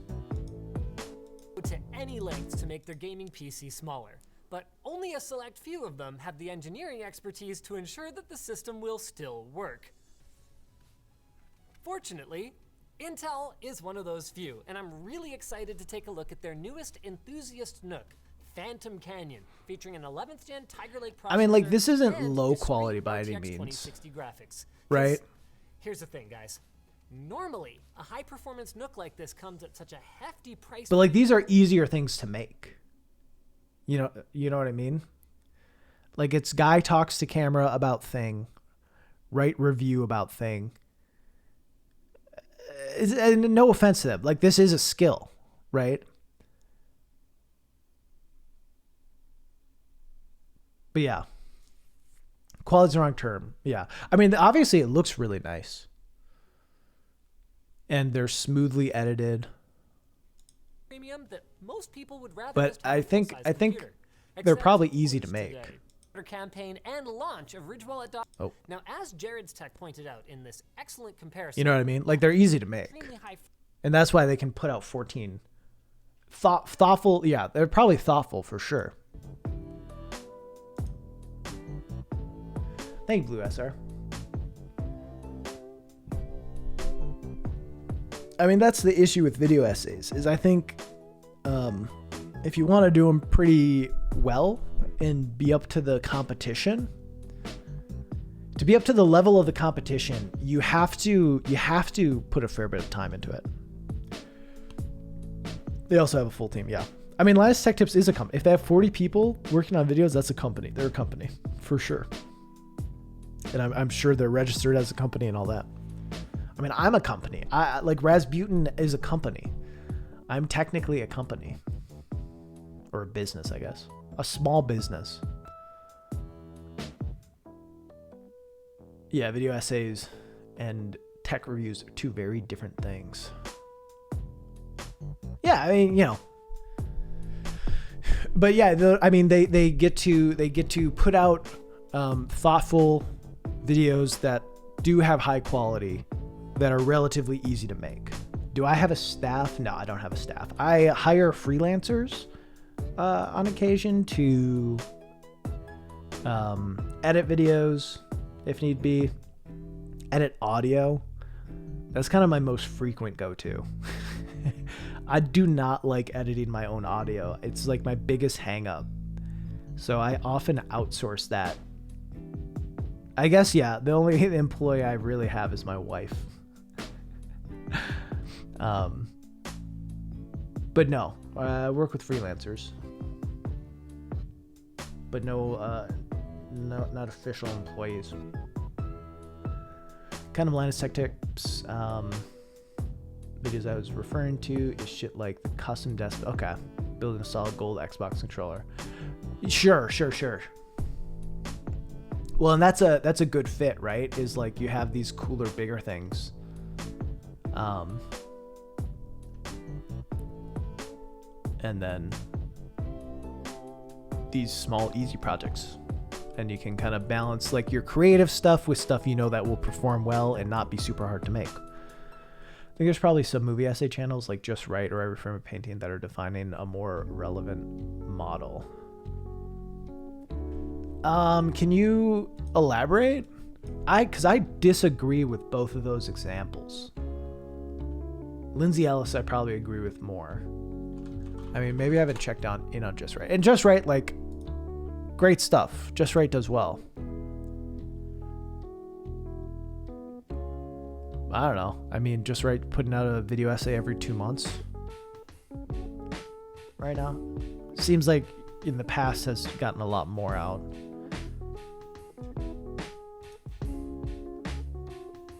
Nerdwriter's great.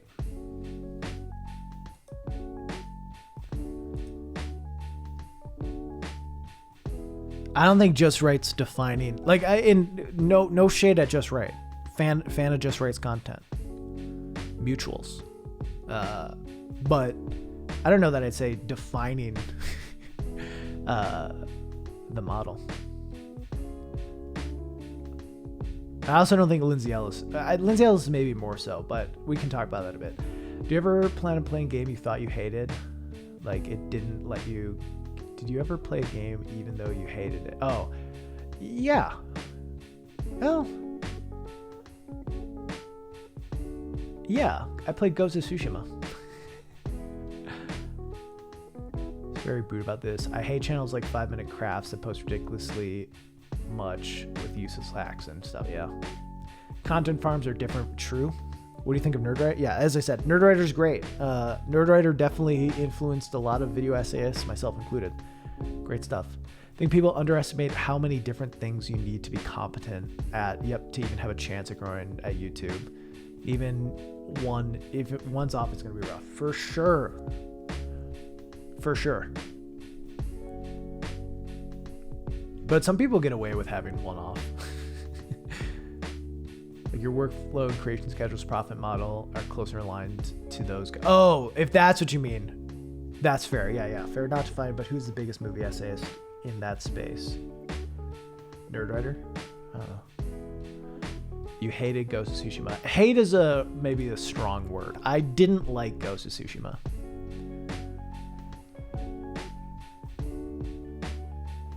Thoughts on that guy who makes those gaming for non-gamer vids? Thoughts on myself. Piece of shit. Terrible.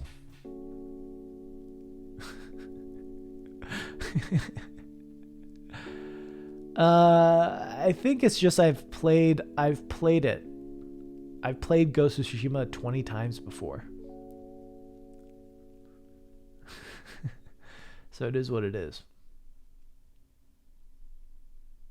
It's fine. I think it's all about expectations / the way people hyped it up, as if like people like calling it the Breath of the Wild killer. Like maybe not in those exact words, but like anyone who told me that it's as good or better than Breath of the Wild, I was just like, okay. It is fine if you like it more than that.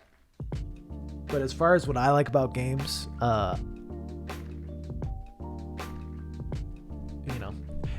so that is the thing about Ghost of Tsushima. It is the best of a bad lot. It is the best of a bad genre.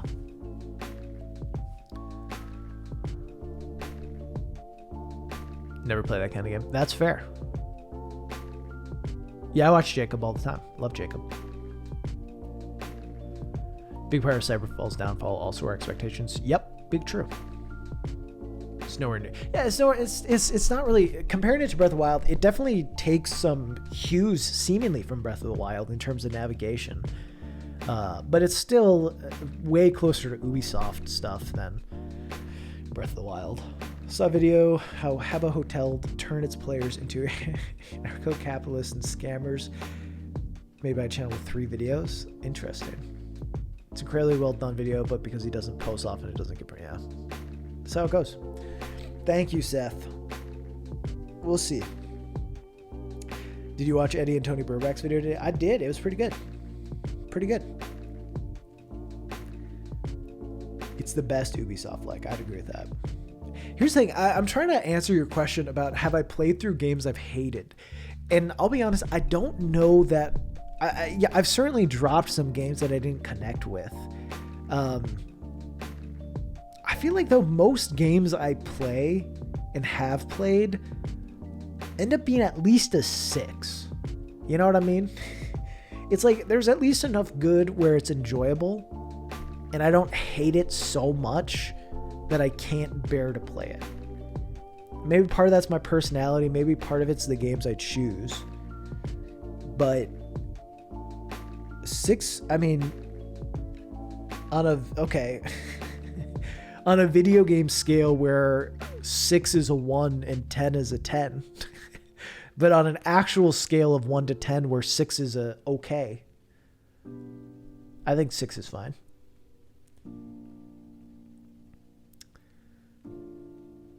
But yeah, I feel like most games I play, I enjoy.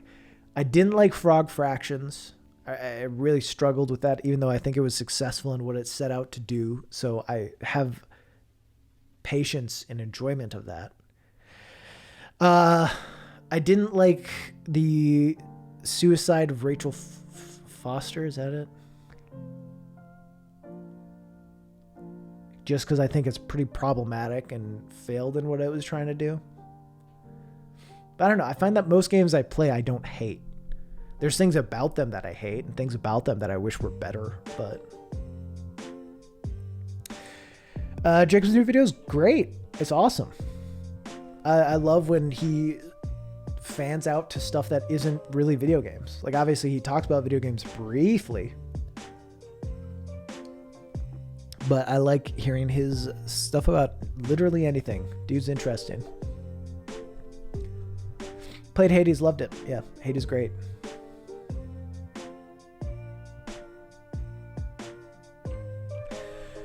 How do you even put yourself in a position where you play a game, you'll end up giving a 2 out of 10? Yeah, I mean, it seems rare. I don't know.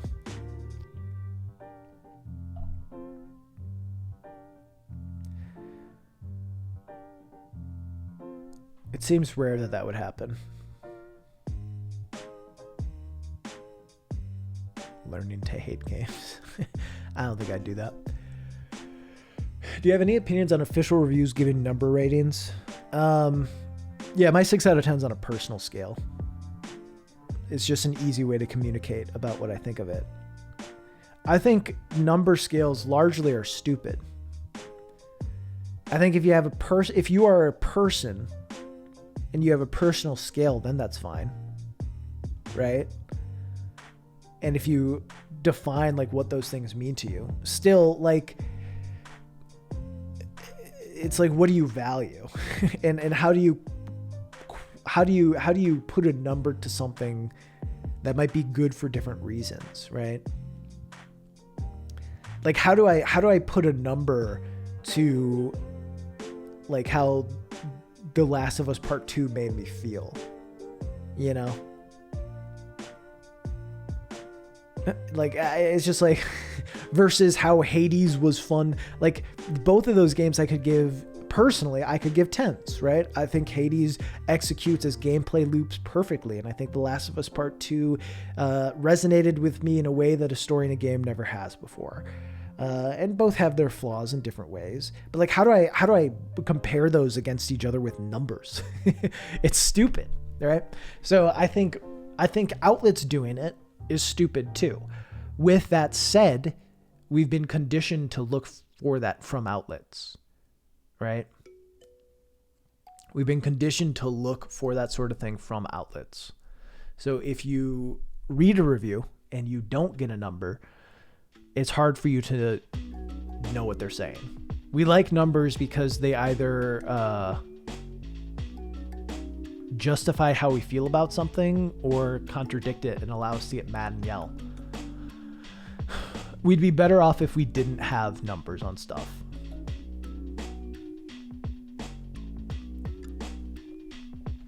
Because here's the thing, like, the whole thing happened with IGN putting out the Mario 3D World. It got like a 9.6 when it came out in 2013 and got like a 7 or whatever the fuck now. a different reviewer reviewing a game from 2013, and people were like, well, it's exactly the same as 3D World, but has more content, and you're saying it's bad. And it's like the guy would have given a 7 to Super Mario 3D World had he reviewed it in 2013, because that's the guy's opinion. It's not that like the opinion changed. It's a different dude. But because it's an outlet, that number represents the outlet, not the guy. And that's where you run into problems, because it's like, yeah, when Donkey gives a 1 out of 5, well, you know, his 1 through 5 ranking, you know things about Donkey, right? You know he hates RPGs. You know he loves platformers. Like, you know that's where his biases are, and it's somewhat clearly established. And people still get mad at him for his takes, but whatever, that's going to happen. But you know, whereas with reviewers, it's like, yeah, you could have 5 different people at an outlet review a game and you would get 5 different scores. Think that your liking of player-driven exploration in Breath of the Wild is a consequence of you playing Sony games which take you by the hand? Probably. Yeah, probably. I think it's also just the evolution of games, right? Of games are getting to a point where they can more easily take their hand off your back and let you go for stuff in a way that things tried to do early on, but kind of failed because they were so obscure and hard to figure out. Yeah. What do you consider playing a game? Do you have to? I think it depends on the game. I usually think playing a game involves getting like past the tutorial and into like a decent chunk of what the gameplay loop is actually supposed to accomplish. No, you don't need to beat a game, but I think playing a game for 5 minutes and putting it down usually isn't going to be enough either.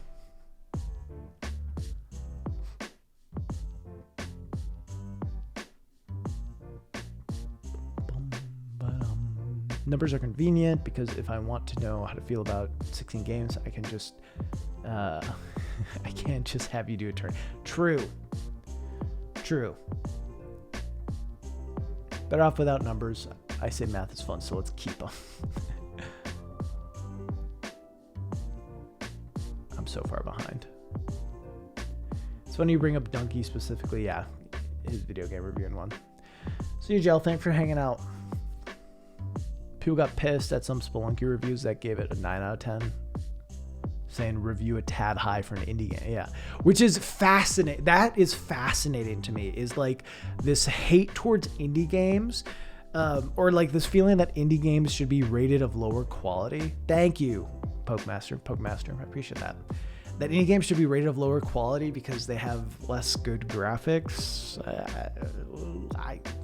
made by less prestigious teams. But then on the same coin, be like, yeah, but if your game is only 10 hours and I pay $60 for it, fuck that. Whereas so many indie games are putting out 100 hours worth of actual enjoyable content for $20. Gamers are wild, is what I'm getting at.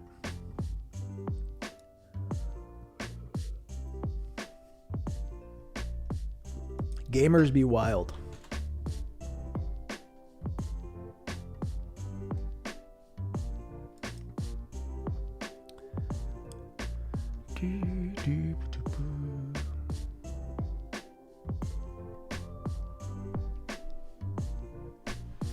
We have some reviews for the rich people.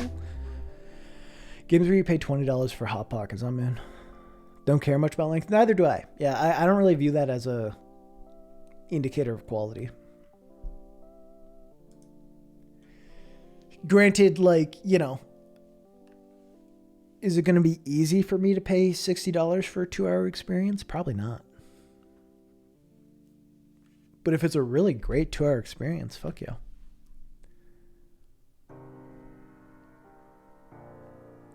Currently playing Undertale, high on your list of favorite games. Undertale is a classic for sure. I paid X and only got Y hours of content. Yeah. I think that from a consumer standpoint, there can be some value in that. But not as like a marker of quality. More of like, hey, if you buy this game and are the type of person who would like to engage with it for this many hours or a certain amount of hours, this is what you can get. What's funny is for me, the more hours, the longer a game is, the less interested I am. The longer a game is, the less interested I am in it.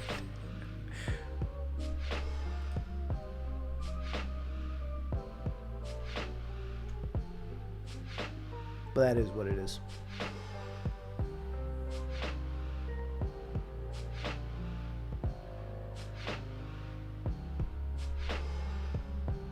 Pay $60 for Journey, much faster than $60 for New Spider-Man. Yeah, I'd pay $60 for Journey, especially because I'm going to play it 100 times, right? I love a tight 6 to 8 hour game. True. Love to play RDR2, but don't have the time. Yeah, I think I beat it in like 40 hours. It's long. I didn't rush through by any means, but I definitely, it was not a leisurely pace. Indie games devs can be creative and do what they want. True.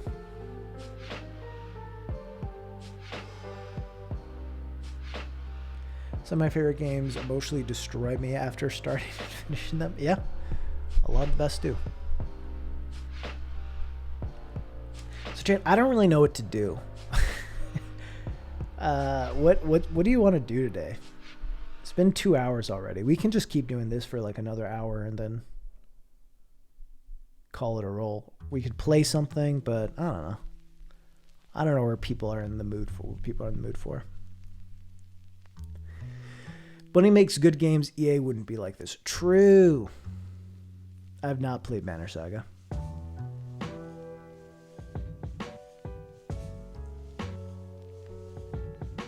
Draws a picture now.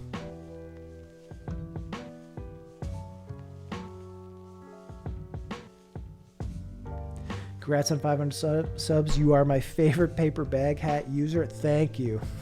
Appreciate you.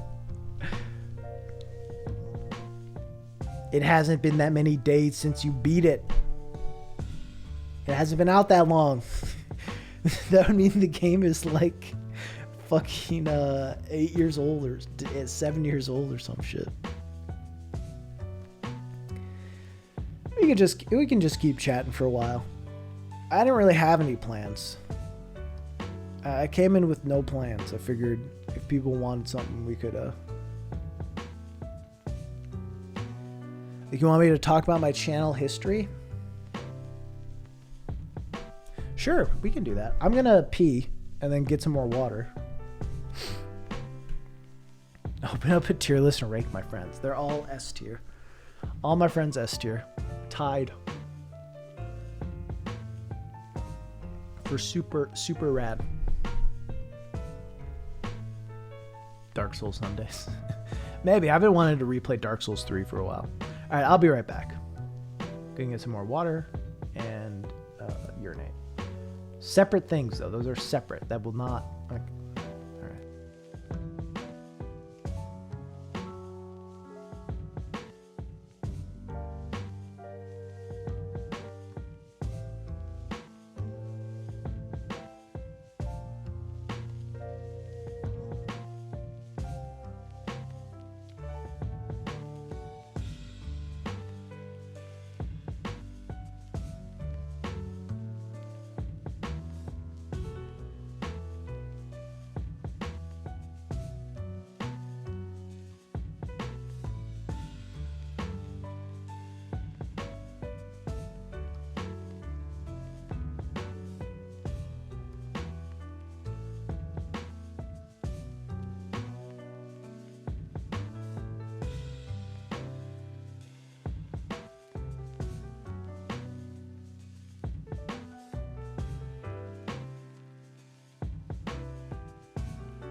What the fuck are you guys doing?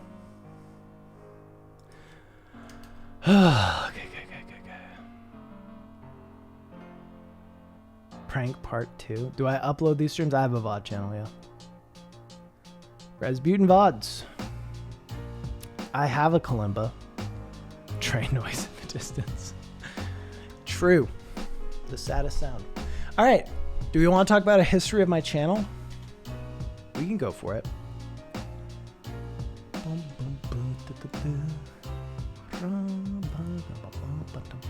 Pineapple pizza? No. All right. The year 2013. A young Rasputin recently graduated from college, an English major and nothing to do with it. Starts writing a bunch of blogs, starts working on a bunch of different things.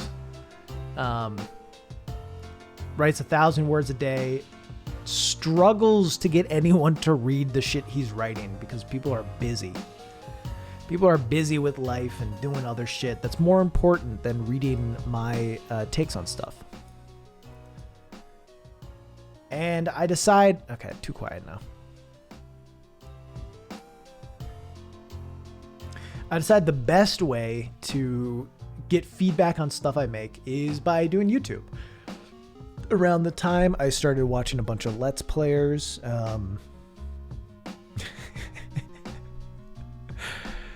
started watching Let's Players, started with Rooster Teeth, which moved me.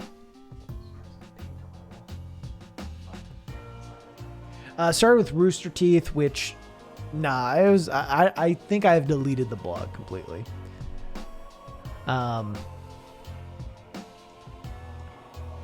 And that moved me to,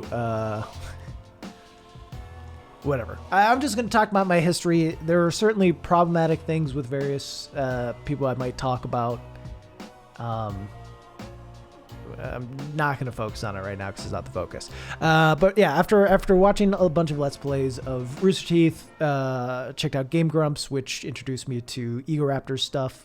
Definitely Sequelitis being a big inspiration. And yeah, from there it branched out to other people that were kind of in that realm of like, yeah, JonTron, Peanut Butter Gamer, Beans. Yeah, certainly some big ones. I have a script that maybe I'll read at some point that is top 8. It's ranking all the Zelda companions. And I was going to release it for Zelda month. So very inspired by PBG, but never put it out. So yeah, I had a inspiration from those folks and was like, I could do this. I have writing skills enough to be able to do this sort of thing. And I feel like twists on typical ideas, that would be good. And then I put out this fucking gem. We're not going to watch the whole thing.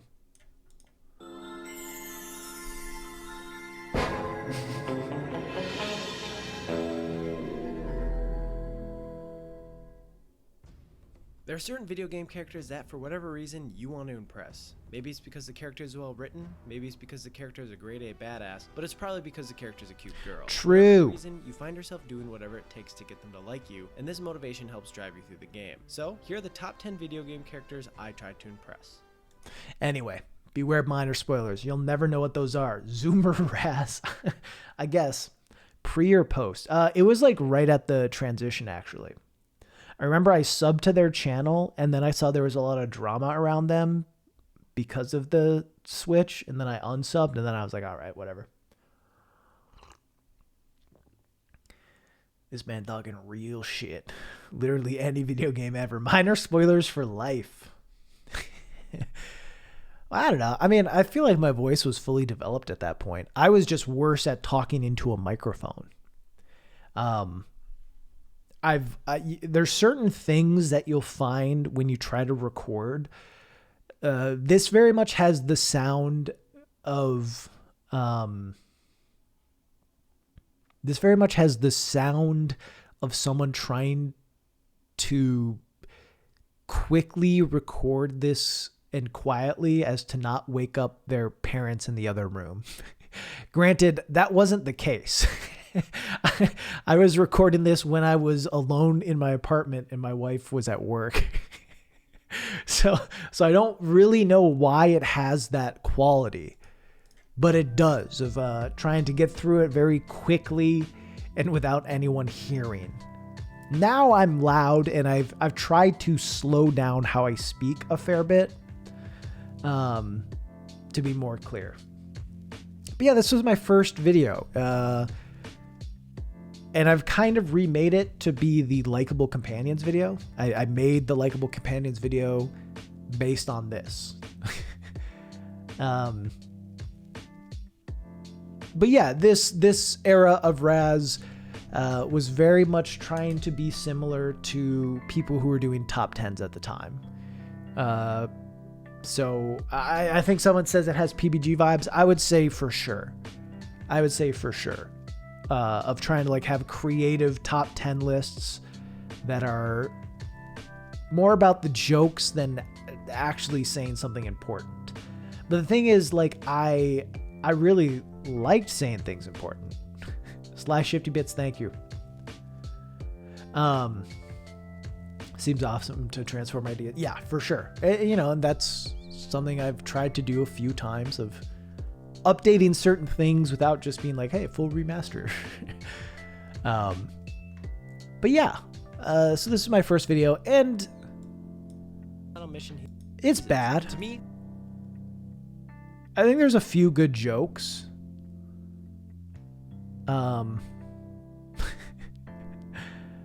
And I think the take is an interesting enough take, but like, I miss out on saying anything interesting really about game design or how a game gets you to like these companions, because I was looking for a joke, you know.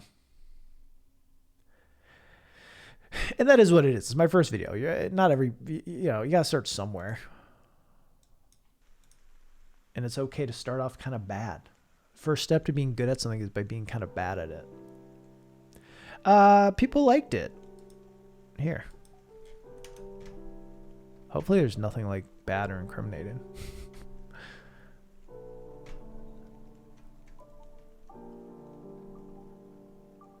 Yeah. Seeing people liked it. I don't know. Didn't get that many views. Toasty. Wow, weird. But yeah, I don't know. I think it was relatively well received. It got like less than 100 views though. You know, got like less than 100 views. So, you know, but didn't have any negative comments. I think it took like a year of making videos until I got my first dislike on a video, just because it was so posted in small communities of other people making stuff that no one's like really going to dislike it. It was only once it started branching out to the larger algorithm that people would hit dislikes. Do you have experience writing comedy? Not really. Yeah, dislikes were an option back then. Everyone thinks the first video is bad. Yeah, I think this is an actually bad video. How did he get the initial 1K subs? We'll get there. So yeah, then I put out top 10 books a month later, which like has even this, which is all jokes. the puzzles and Sully. My voice, I'm a little more Spatial confident. layer. The journal adds a whole new element of immersion into the game. Opening your journal near the beginning of Uncharted 2 and seeing an entire page dedicated to Elena makes you understand Drake in a whole new way. It's the little details that really make his journal so special. I found myself Top 10 books, most of them not even books. checking Facts. it, hoping that there would be a new entry. Then I put this one out, which was also kind of a jokey thing. And yeah, it was the same sort of thing. Didn't get a ton of views, received well by people who saw it, but mostly I think people kind of being friendly. And then I feel like when my channel really kind of started was the Shush I Never Played, which I took a few months off of making stuff. So I had put out a video in November and December of 2013. Then I took a few months off to kind of reevaluate what I was making and how I was making it, because I wasn't super happy, and I was engaging with more and more content creators, more and more video essayists at the time. Like those first videos definitely highly inspired by like people that were doing top 10s and being really popular, like PBG. And then I kind of hit a point where I was moving more into the Ego Raptor scene and really liked Sequelitis. And it was like, hey, I could pull back on the comedy some, still try to be sort of funny, but talk more about game design and how I interpret things, which was more interesting. And that's when I did started Should I Never Played, which was me revisiting the classic games of the past that I had never played before. I don't know.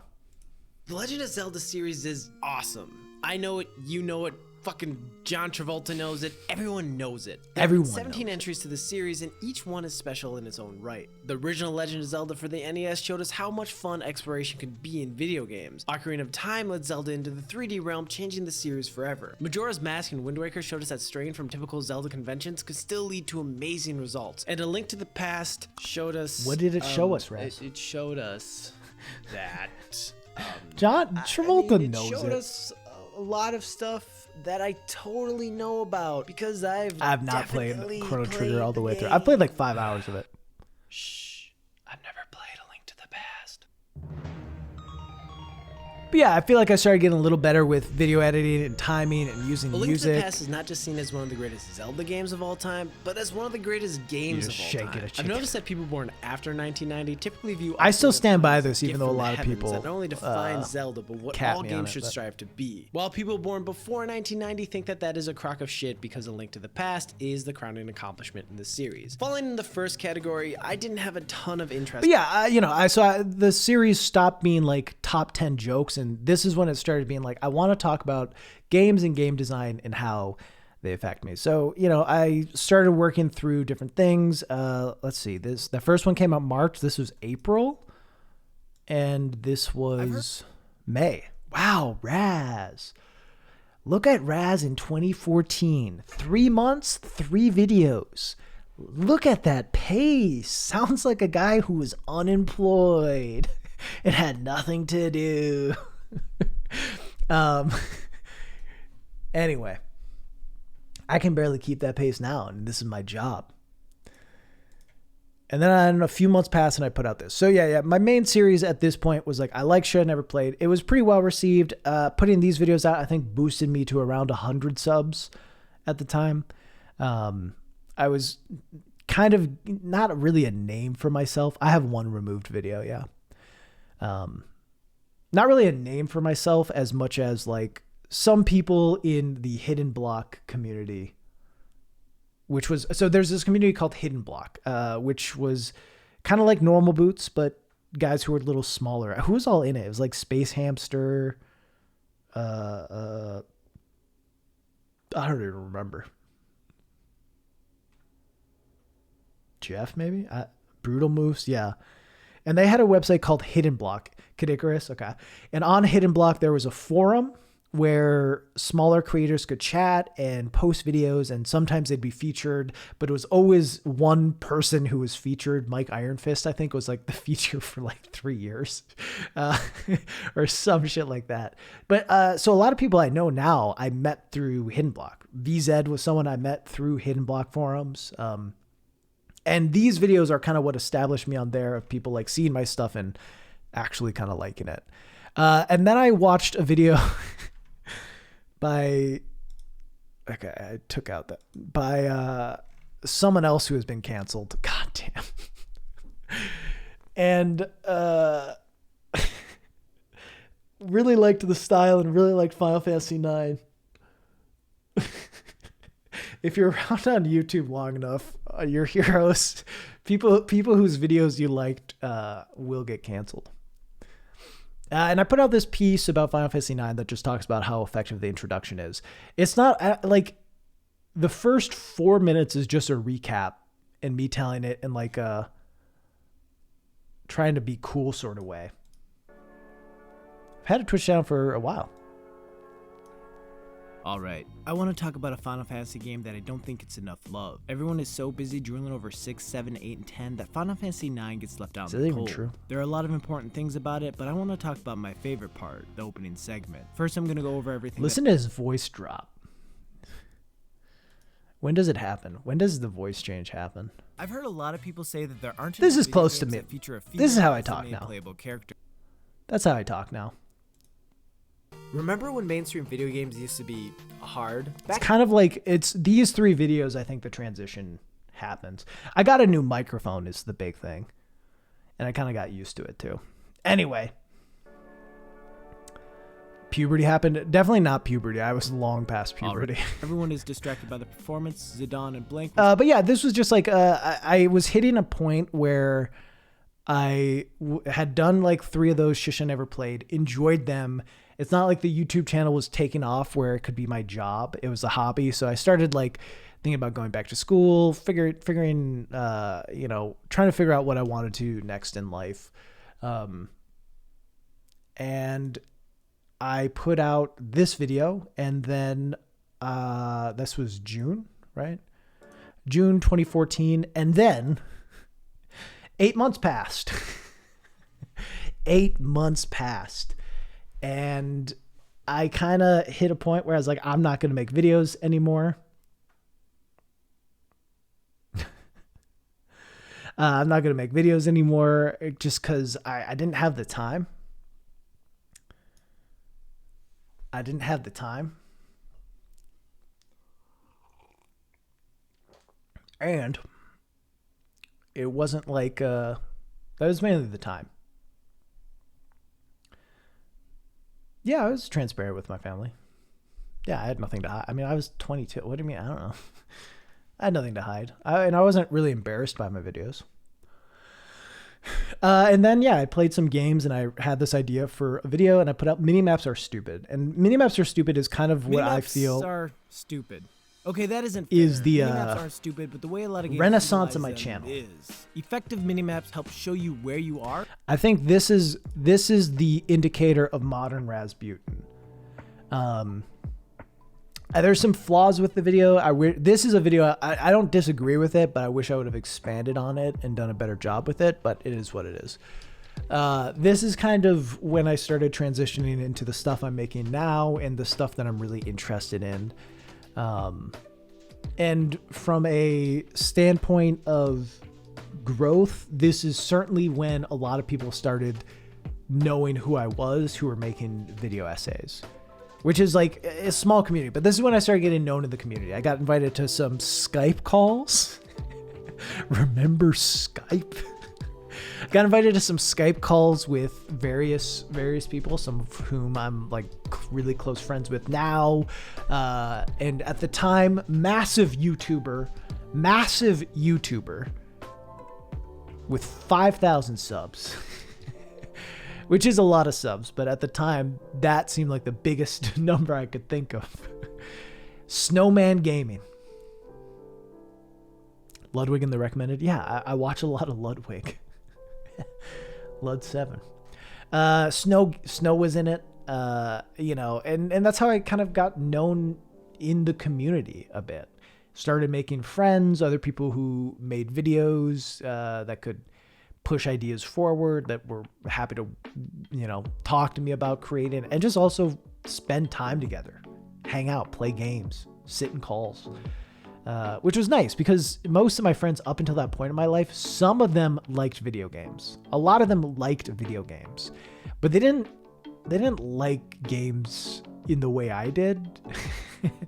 That's not me saying that I liked them more. I just liked them different, and I liked talking about them a lot. But yeah, Minimaps Are Stupid came out, and that's when I got introduced to a bunch of people, and yeah, started growing. My video popped off. It went viral. It 301'd chat. If you remember back in the days of YouTube, if a video got a certain amount of views in a short enough period, it would 301, just be stuck at 301 plus views. It went viral. Was the top post on r/game design. And, you know, it came out to about like 1,200 views total. 1,200 views by the end of it. Pretty massive. Pretty massive. But yeah, it was hype. It's how I met a lot of people. And I remember being, I remember that feeling of a lot of people leaving comments and watching it at that time, of views from 0 to like 1,000 views, being overwhelmed by the amount of interaction it was getting, which is funny to think about now. But yeah, it was overwhelming. Got a lot of followers on Twitter, met a lot of people. Very, very important landmark of the channel, even though like size-wise, it's not going to be super remembered. But okay, so we're just talking about my history. Size-wise, it's not going to necessarily be remembered, but as far as like the direction of my channel now and meeting a lot of people that have helped me become better at this is one of the most important videos. And then, yeah, I put stuff out every month or two after this. Brought back Shush I Never Played. This is definitely more video essay stuff. Had a nice little run, and then I put out Shush I Never Played Sonic the Hedgehog, which, to answer the question, this is what got me to 1,000 subs. Those other videos were kind of a steady climb, and I put this one out, and it was pretty popular because stuff about Sonic spreads, especially when it's negative. And this pushed me, to 1,000 subs. Big Booty Ditches, thank you for the Prime. Did I explain my name? No, I never explained my name in the video. I just liked this name as a kid, and Rasputin was taken. So that's the name. I have not explained it in a video. It's pretty simple. I just like the name. I put it. Now my channel's popular, so I can't change it. But yeah, I continued the Shush series. I really actually like this video. Maintaining a long-running video game franchise is a pretty difficult task to pull off. As a series ages, a lot of things start to get in the way. Development teams lose members who have been critical to the franchise's success. Gaming trends change, forcing devs to adapt or run the risk of becoming stale and irrelevant. And nostalgia makes fans sensitive to any changes made to what editing mistake, leading to public outcry over I came in too quick with the blur. Just about anything. There are so many difficult questions with unclear answers that developers are faced with, and unfortunately there are a lot of cases where these questions end up being approached in the wrong way. Cue Sonic the Hedgehog.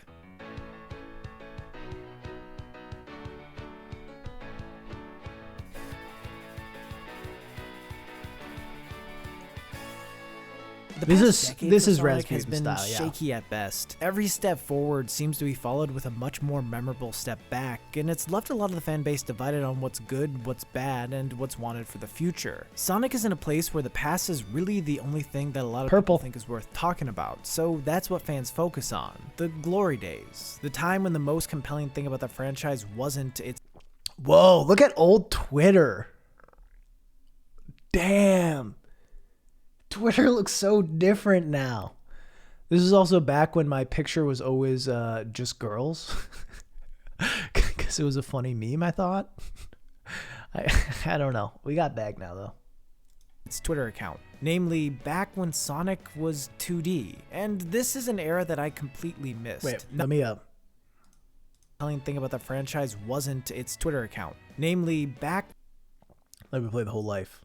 This is a guy with the wife. Past is really the only thing that a lot of people think is worth talking about, so that's what fans focus on. The glory days. The time when the most compelling thing about the franchise wasn't its Twitter account. Namely, back when Sonic was 2D. And this is an era that I completely missed. Not jumping in until the adventure games, I didn't experience the rise of this series, and while I enjoyed Sonic Adventure 2, I don't know that I can say I've actually ever played a good Sonic game. For me, Adventure 2 was like the Phantom Menace or Fun Dip. Pretty great when I was 11, but now it just leaves me with a stomachache and a severe sense of self-doubt. That's my favorite line I've ever written. Oh my god, that's so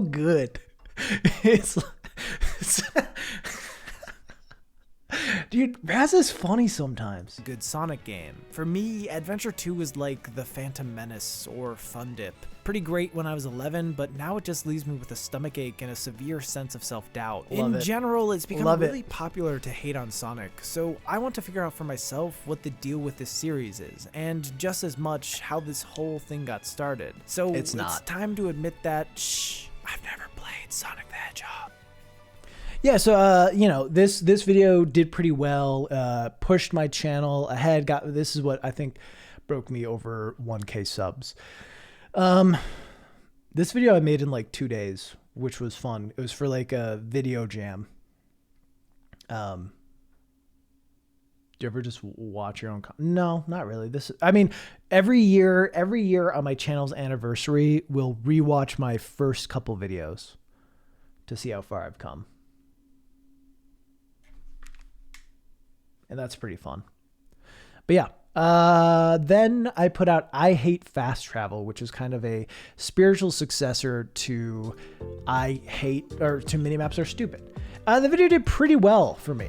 Obviously now it's got 2 million. At the time it got like about 10,000 views, which I think by that point Minimaps had continued to get views over time and maybe gotten to like around 12,000. It was a lot for me. It was a lot.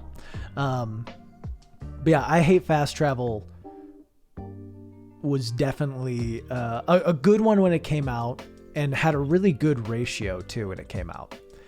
Then, yeah, I kept putting stuff out. Put out this Pikmin one, which was kind of a bit of a gap between these two, and then a bit of a gap between these two. I started working like actual jobs, which made it harder to put videos out as quickly. So stuff kind of was like, all right, 3 month gap.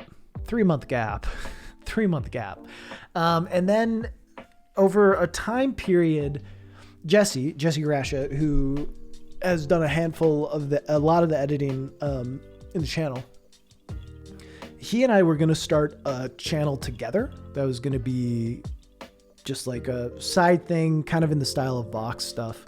And we made a couple videos for that, those being the Avatar video, the Hamilton video, and the Kendrick Lamar video. And he had one too, which was his video on 500 Days of Summer.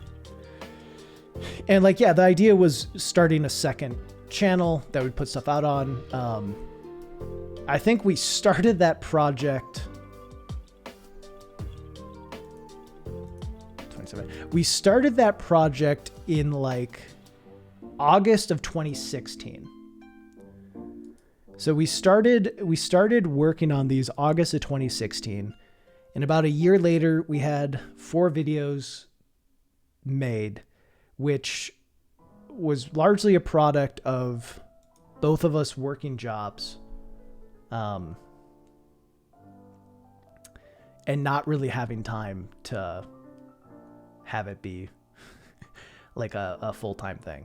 So we decided just to release the stuff on our own channel and you know, yeah. And we continued to edit. He continued to edit stuff for the channel moving forward when there were videos, but it was a less, you know, it wasn't a consistent thing at that point because we both had other things to do, and creating a whole new side channel was tough. But when this video came out, it did really well. It got like, within a week, got to like 100,000 views, surprisingly out of nowhere. I think this video a couple months earlier had popped off a bit. I'm pretty private about what I did before, but maybe at some point I'll talk about it, but not on stream right now. Oops, sorry. This video popped off, the Breath of the Wild one, I think jumped me from like 1K to 3K subs. It did pretty well. And then this Avatar video came out and yeah, got like 100K views and somehow popped off I Hate Fast Travel, which I Hate Fast Travel had been out for a year. And then when this came out, for whatever reason, the algorithm was like, hey, we love this video now. So this video went from like 10,000 views to 500,000 views in the course of a month. And my channel went from like 3,000 subs to about 30,000 subs in that time as well. One thing that was bad is when it was just people who were kind of familiar with me. I Hate Fast Travel like had a really good, like to dislike ratio. You know, a normal one. But then it got pushed in the algorithm. People were seeing I was dunking on Skyrim. And a lot of them, I don't think actually watched the video. Plenty of people did watch the video and dislike it, and that's fine. But a lot of people were just leaving comments being like, don't use it then, which is not a fair response. Tell me if it's a fair response. Let's watch.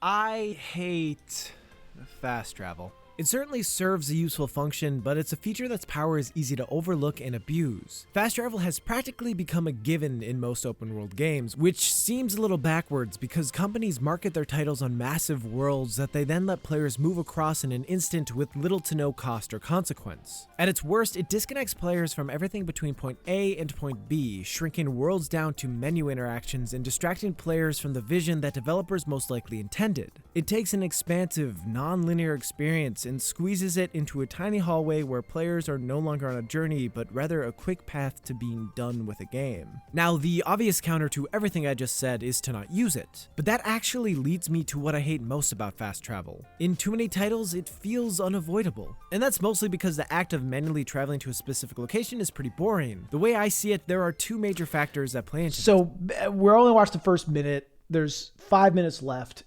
Saying like the video is about how I don't use it is a good counter, right?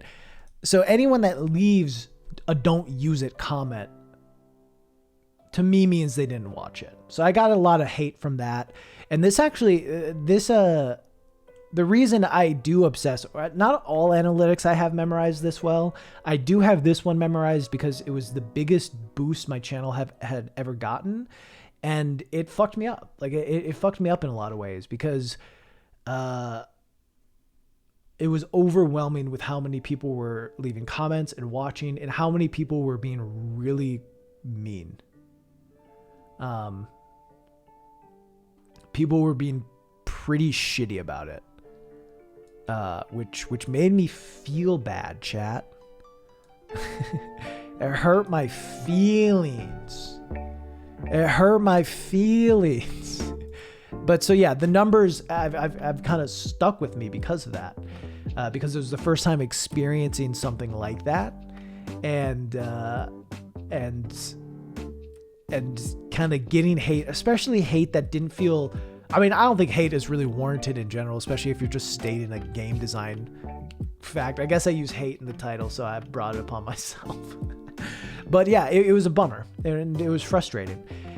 It hit a point though where it was like 4-1, which is amazing. I had I think before Gaming for a Non-Gamer came out, I'm pretty sure this was like about at 50K likes and almost 10K dislikes, which is fascinating to see it now. Before Gaming for a Non-Gamer, I think it was about 50K likes and about 10K dislikes. And then Gaming for a Non-Gamer came out, which boosted all of my views on my videos and has changed this ratio to about, 7-1 instead of 5-1, which I think means if people give me the benefit of the doubt and watch it before disliking it and leaving a mean comment, usually they walk away being like, okay, yeah, this makes sense. But yeah. So this one did stick with me. But yeah, around when this Avatar video came out, this popped off, which grew me from the 3K I had been out from the Breath of the Wild video to, as time went on, around 30K. And yeah, then just started putting stuff out. Jesse and I tried to get more videos out on a frequent basis. This core video did pretty well, which I think boosted us from around 30K. These two videos did pretty well. And eventually boosted us from like around 30K to near 50K. And then consumable items came out, which boosted from around 50K to 60. And then it was kind of, this has done really well now, but it didn't do super well at the time. But it was hard because it was like, we'd put out a video and it'd either be like 200,000 or it'd be like 10,000. So this video came out, did super dummy well. At first we had a different thumbnail and it didn't do well at all, but then we changed the thumbnail to this and it did really well. Got like 500, 600,000 views. Great. This one came out 10,000. This one came out, it got to about 100,000. This one came out 8,000. It was really this back and forth that was very hard because we were trying to push to get more stuff out and have consistent growth and have consistent videos, but like some stuff would just bomb. And I think these are good videos. Like I think these are good videos. Obviously, like, you know, anything with J.K. Rowling has kind of aged poorly. But still, like, you know, what's the heart of it is, I think, are solid videos. But yeah. And then after this point, was kind of like this moment of reevaluation of like, Jesse and I talking a bunch of like, are we happy with what we're making? Both of us needed to like focus more on real jobs to make consistent money. Musical Mercy, thank you for the congrats. Yeah. And it was a tough time of like being really stressed, and like it felt for a bit like the dream could become a reality, especially when consumables did well. But around here, it was very much both of us being like, fuck, we put a lot in and it doesn't seem like it's going to keep going. And then I broke my elbow and it was pretty much like I couldn't really work on stuff. I remember having this idea for this Game of Thrones video and not being able to make it for like, because I think the finale was May. But it taken like longer to make this thing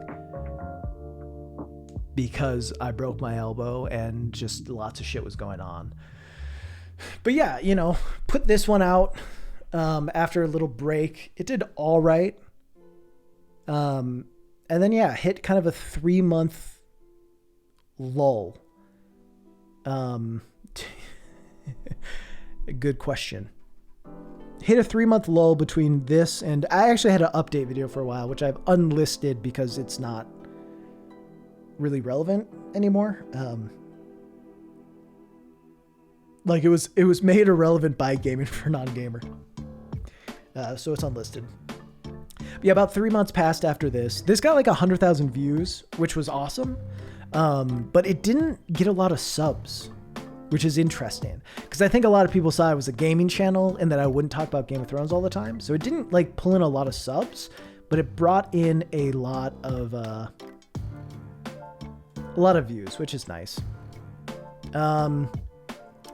And then, yeah, I put out gaming for pretty much, we put out the Patreon, we put out an update video, which was a Patreon announcement. And the idea was we were hitting a point where like it couldn't really continue the way it was, because we needed money and the channel wasn't really making money or enough money to be sustainable.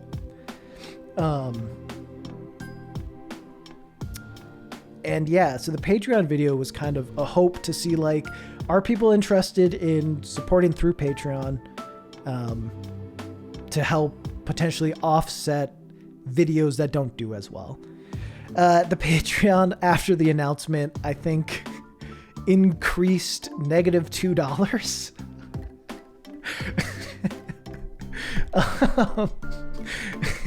So that was fun. But it is what it is. It is what it is. It was a really well-received video of people being like, hey, I don't have the money for it. Love your channel. Love what you do. Wish you all the best.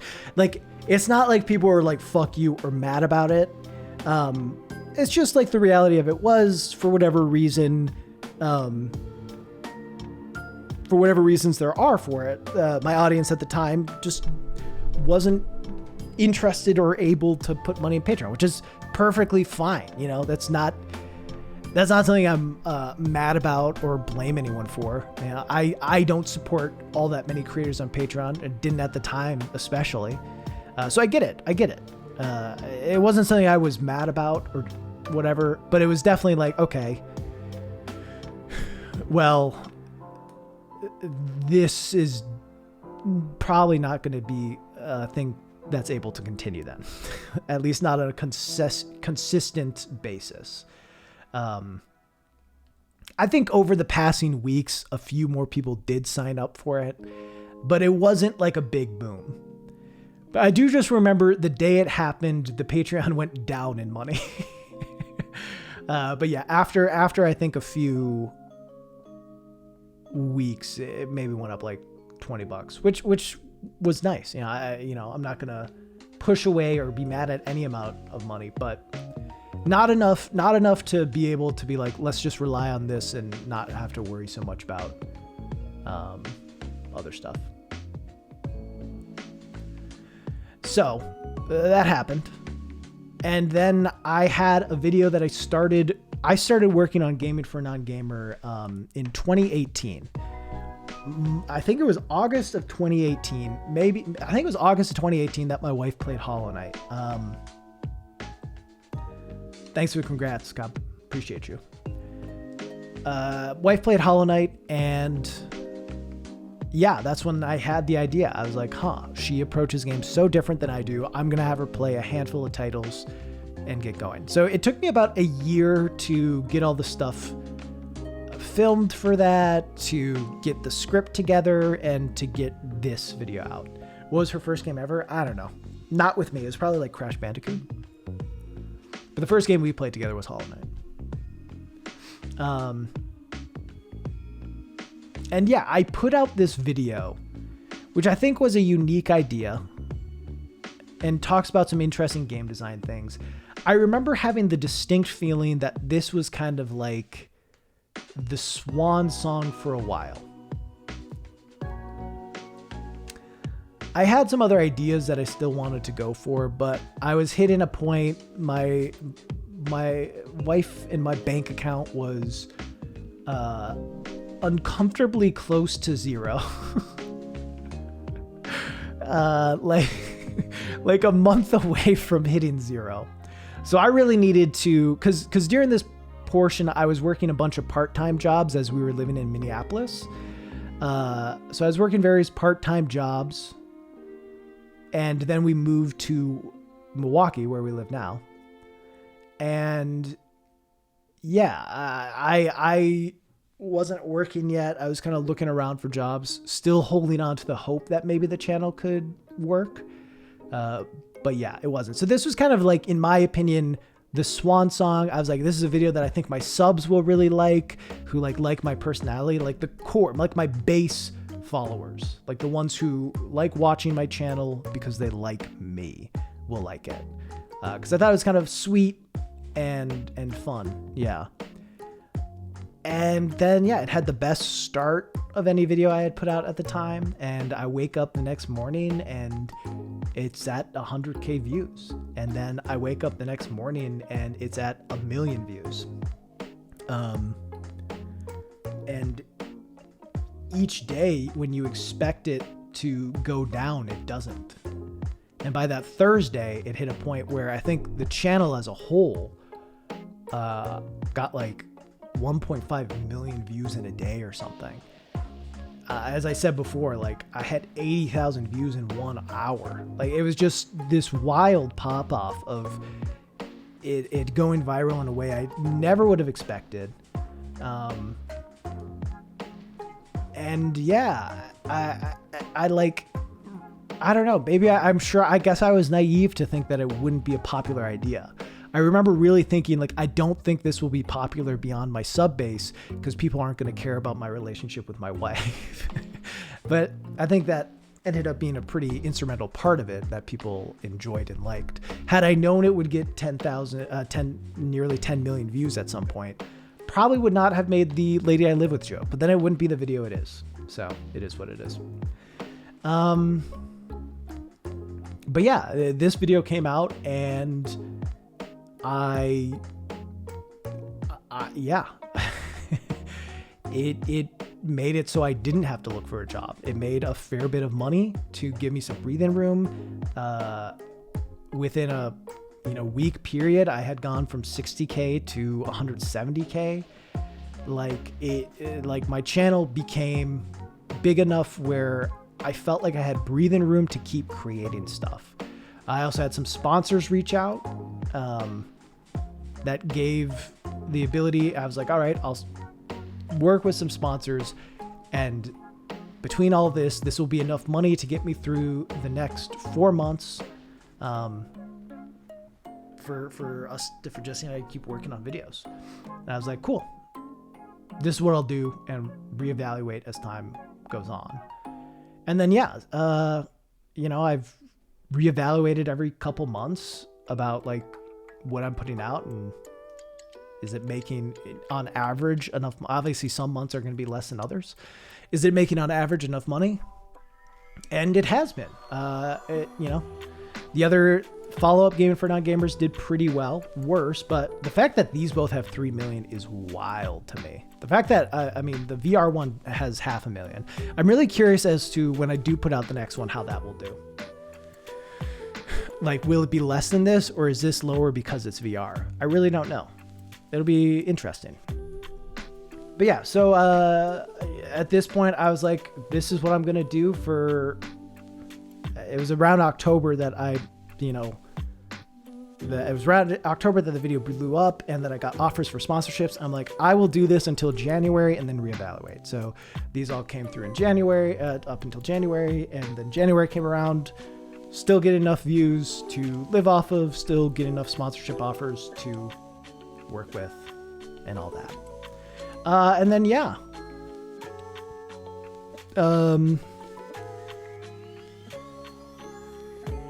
Since then, it's just been continuing pushing forward, trying to get more videos out. Last year, I got 16 videos out total.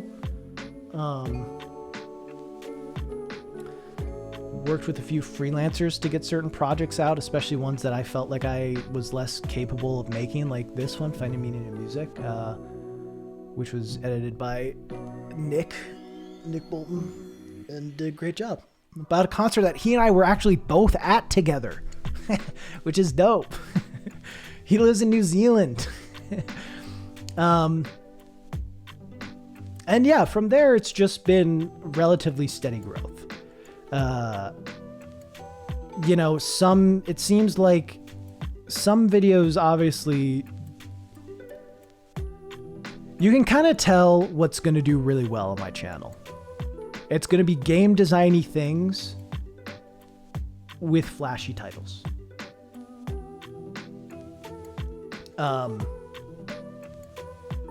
Less people interested. Yeah, it seems like certain VR channels pop the fuck off, but then some like really don't. Which is too bad, because I think this is a really good video. It's actually, I think, maybe my favorite, other than the original, might have been my favorite one to make. But yeah, it's when something doesn't pop off now, it still tends to get 100K, which is nice. But yeah, it's been pretty consistent. Definitely like the biggest window of growth was from here to about here.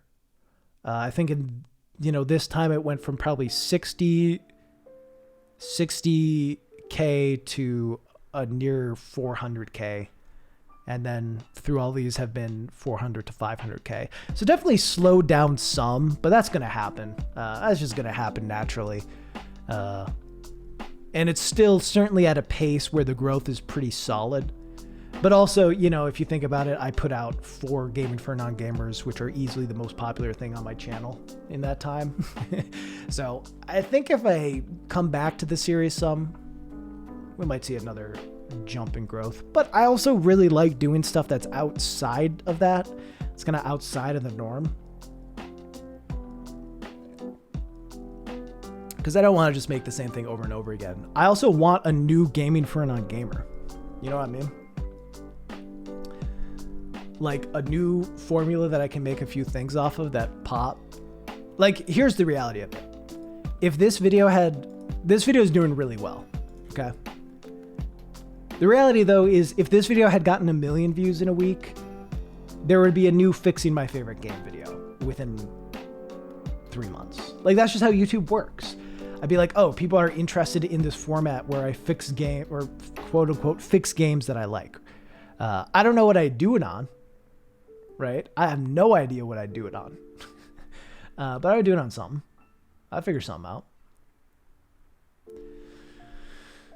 But yeah, that's kind of the history. I feel like after Gaming for a Non-Gamer, it's just put out videos. Some of them do really well. Some of them do okay. I have to worry about it less now, especially when a video has a sponsorship and there's guaranteed money that's going to come from that. I have a lot more freedom with what I decide to focus on. That's an interesting thing is people always think like when you have a sponsor,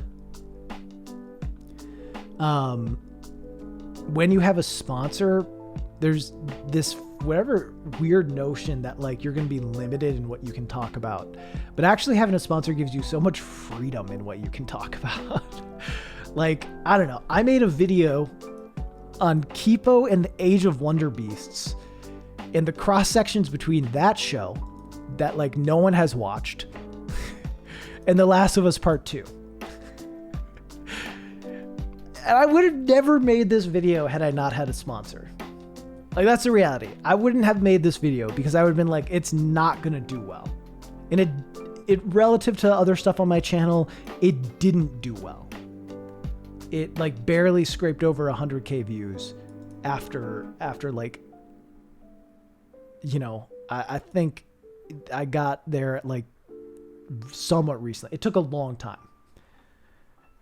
Obviously, there's still a lot of views, but relative to my channel, it's low. So, I mean, that's just the reality of it is, you know, having sponsorships takes so much pressure off because you don't have to worry about where the bread's coming. Maybe subscribe with the topics, which I haven't thought about, but are ever present, like color corruption. Thank you. Yeah. Topics I always had interest in, but couldn't describe myself. I appreciate that. Thank you. Yeah, I think the fixing format is a decent one. Thank you, Mitchell. We're just doing a little history. A little Rasputin history. Only time sponsors limit what you're saying is like a super high profile sponsor. You're doing something like KFC. We're being like, sure. They're gaming fryer. True.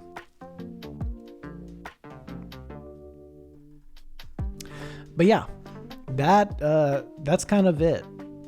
It's kind of coasting is the wrong word, but just trying to find a workflow that's good for me and keeping with it, which this allowed. And yeah, then like a year ago, I started streaming on Twitch, which that's grown a fair bit. Fried for non-fryer. Think maybe it might take off more depending on what the game is. Yeah, if I did like a fixing... See, the thing is, I like it being fixing my favorite game because that has a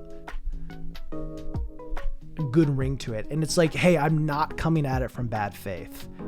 But it's like, I don't have suggestions of how to fix Outer Wilds. I think it nearly does everything it could, and I'd feel weird critiquing an indie game where like I specifically know I know that I've had conversations with the devs. Here's my humble brag moment.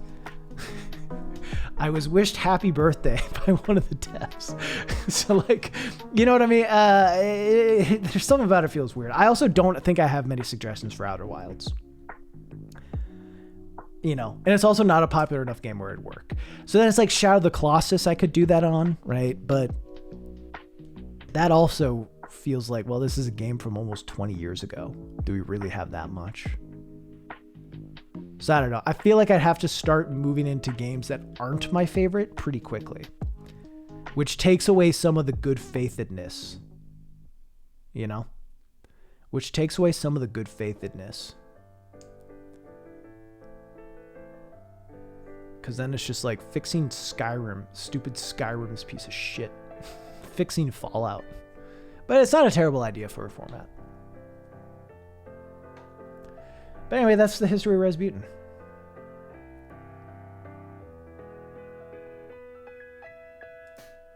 Fixing Pong. True. Alright. I don't want to quite end yet, but I do have to piss again because I've been drinking a lot of water and maybe a bit too much beer. So I'll be right back. Chat. Just be right back.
Alright, we're back. Anyway, I'm working on a new video series called The Problem with Pokemon. It's gonna be great. Where he took the playlist for his stream background music. It's called Zelda and Chill. Well, I hope you enjoyed the history lesson of Rasputin. I don't know. It's kind of interesting, I guess. Pretty much every big success happened after giving up. Every big success was when I was like, all right, we're done. The channel's done. We're dead. This dream, this thing that I've wanted, done. No chance, no shot. And that's how you become successful on YouTube.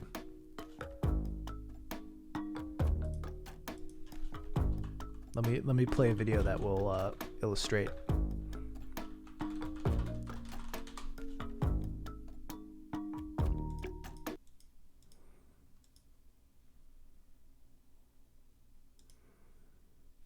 Wait. Give up on your dreams of becoming a baker. You gotta give up on your dreams. I got a cool roommate who loves to bake, wants to make it his job, but that's a big mistake. Starting a bakery, how much could that take? But it's way harder than it seems. A physics doctor is a thing to be. Academia and knowledge bring security. Go to MIT, get your PhD, cause it's time to give up on your dreams. Got a sourdough starter inside of a jar, but starting sourdough's not getting you far, and this yeasty concoction is a little bizarre, so I think you're going to extremes. Why not get yourself a lucrative position? Become a teacher or mathematician. Not that I think you lack the ambition. Be like me, Ryan, just say that on your dreams. A teacher is a lucrative position? I used to think that I wanted to write, but that kind of thinking made money quite tight. You can't pay rent while seeking the limelight, so why keep seeking those beans? I'd love to make videos and joke around, but instead I got a corporate job downtown, and I edit copy for a living now, so just give up on your dreams. You've been making bread all through the night, made a loaf of wheat, you made a loaf of white. And since you insist, I'll take a bite, but I don't think it's in...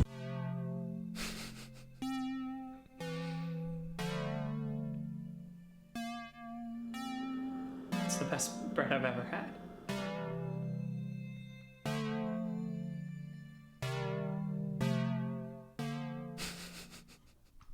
It's the best bread I ever had. But yeah, as soon as you give up on your dreams, that's when they can really start being successful. If my history has taught me anything, as soon here's another one. Here's another one. This is all motivation.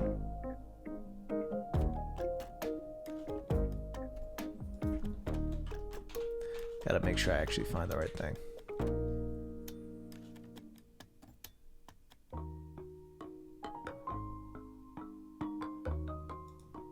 No, that's not it. That's not it. Give me a second.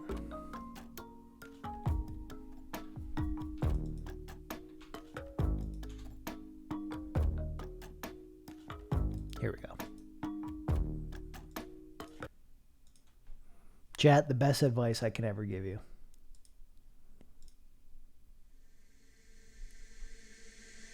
Here's my first pitch. Why listen to me? I am a decently attractive dude. I play video game, make millions of dollars. Why do you want to be a streamer? It's gonna be miserable. You're gonna hate it. It's not gonna be fun.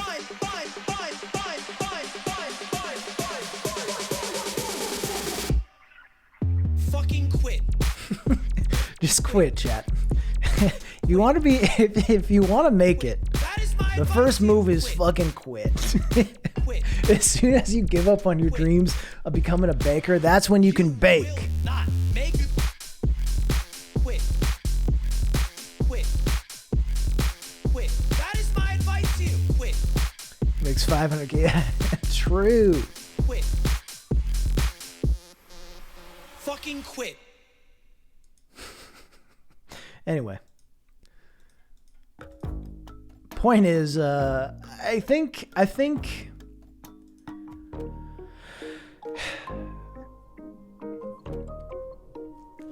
don't know. I don't know how to frame it exactly. Obviously, quitting is a bad thing. Or quitting can be a bad thing. But the point is, like, I think as soon as you reevaluate your expectations, just fucking quit.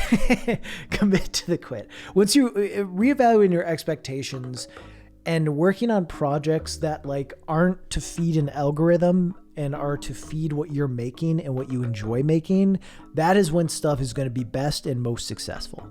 Like that is when you will be happiest with what you're making, and that is when like it'll be easier to make what you're making, because the focus is on I'm creating cool thing and I'm proud of it.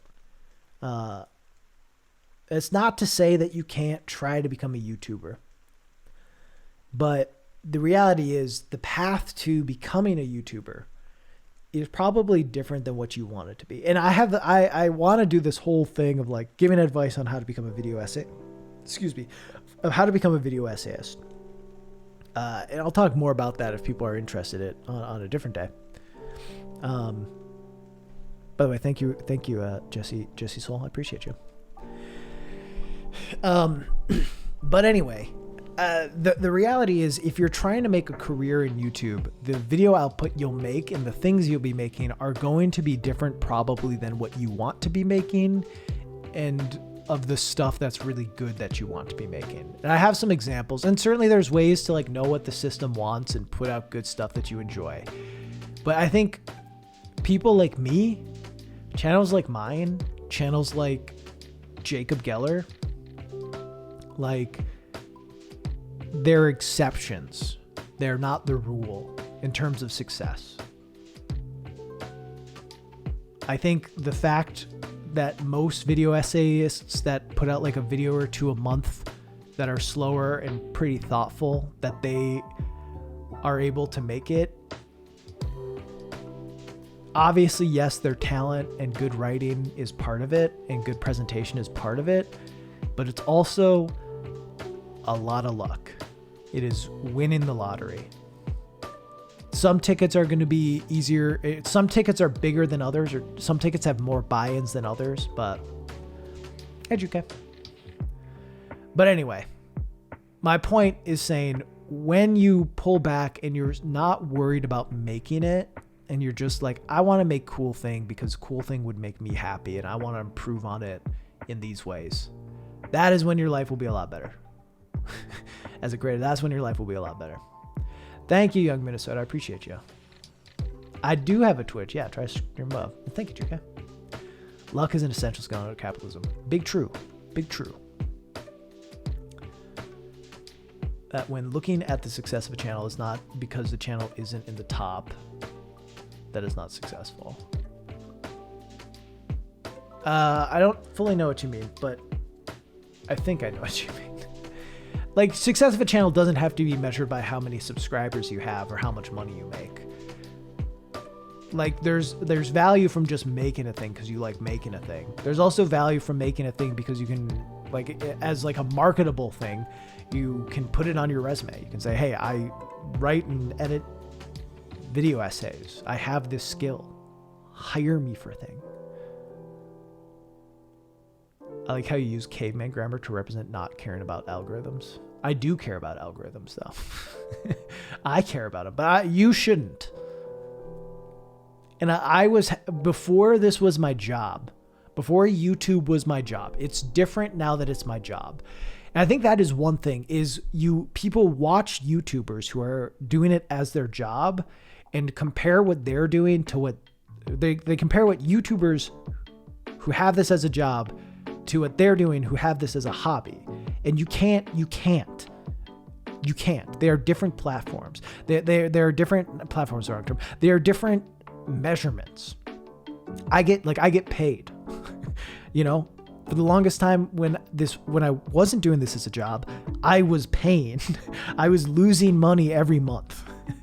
It took 4 years for me to break even total. I tracked how long it took. It took me 4 years until I made the money I had spent on a microphone, that I had spent on Adobe Premiere and Audition, and that I had spent on other things, and an Elgato capture card. It took me 4 years until I broke even.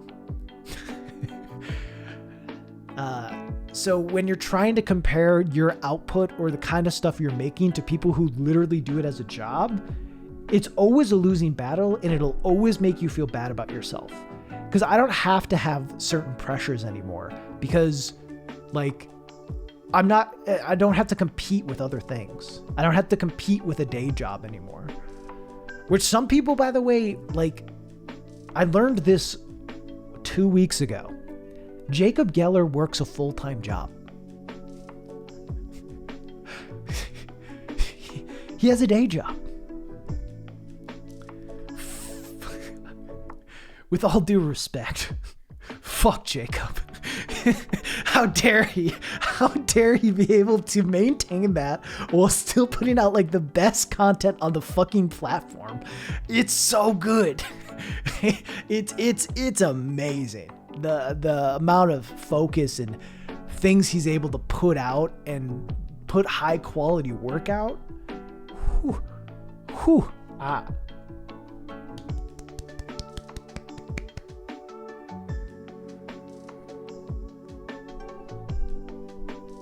Amazing. I think having a full-time job would make it easier. You have a bigger budget? I don't know, man. I don't know, Axiom. I don't know about that.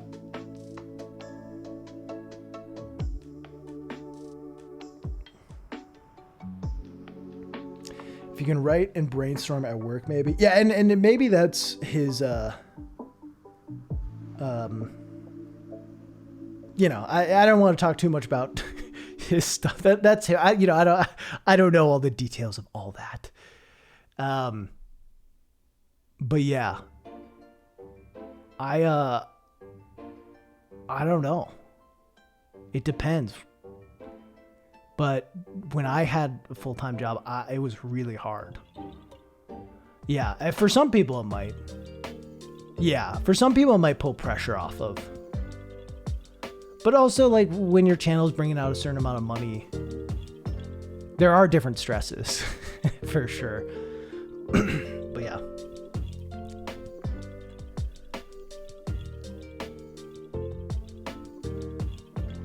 Jacob, too talented. Money is almost never the limiting factor. It's time, energy, motivation. Probably in that order. Yeah, sure. That's a fair point. So that is why I disagree. I mean, if you're trying to make YouTube your full-time, it all depends on your perspective. I think Pine and Axiom interesting ideas that it really depends what you're going for, right? Because Axiom, I agree. If you have a full-time job and you're making YouTube videos, you'll not have to worry about how well a YouTube video does because you have money from another place. You might have less energy, right? You might have less energy because you're working a full-time job. But you can make videos from a place of like, I'm making videos because I want to make videos. And that'll be easier. If you're at a point where you're trying to make YouTube your thing, you're trying to make that your full-time job, and you already have a full-time job, that might be pretty hard. Not impossible, but that might be pretty hard. But if you're not working a full-time job and you're trying to make YouTube your thing, that is a really tough mental space to be because you're not making money. You're probably losing money, especially if you're just starting out. And you're going to hit this point of like, I need these videos to start popping off and to get popular and to make money so that I don't work through all my savings account and lose all my money and get evicted, you know? So in that sense, certainly like if you're on the more hobby side of things where you're like, if this does turn into something, great. If it doesn't, okay. Having a full-time job for sure is a more stable thing. I wish I could be a YouTuber without any of the recognition. That's the worst part for me. What do you mean?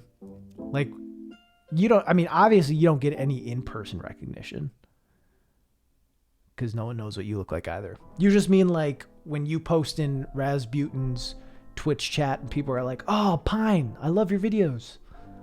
And I'm like, focused on me here? Why are you talking to Pine?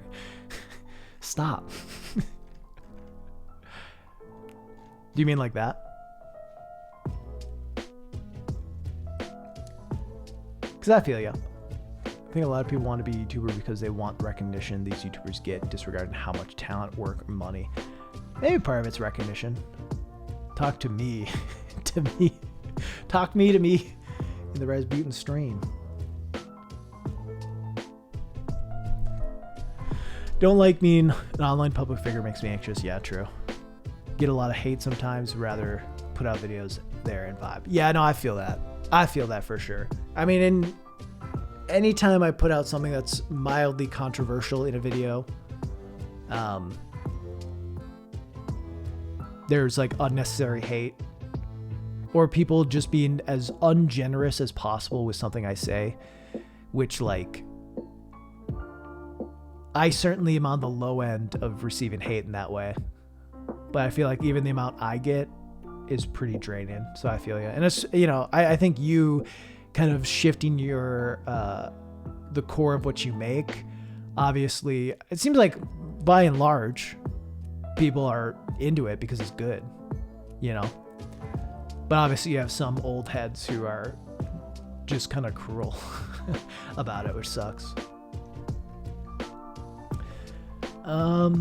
Parasocial aspect super weird. Yeah, I agree.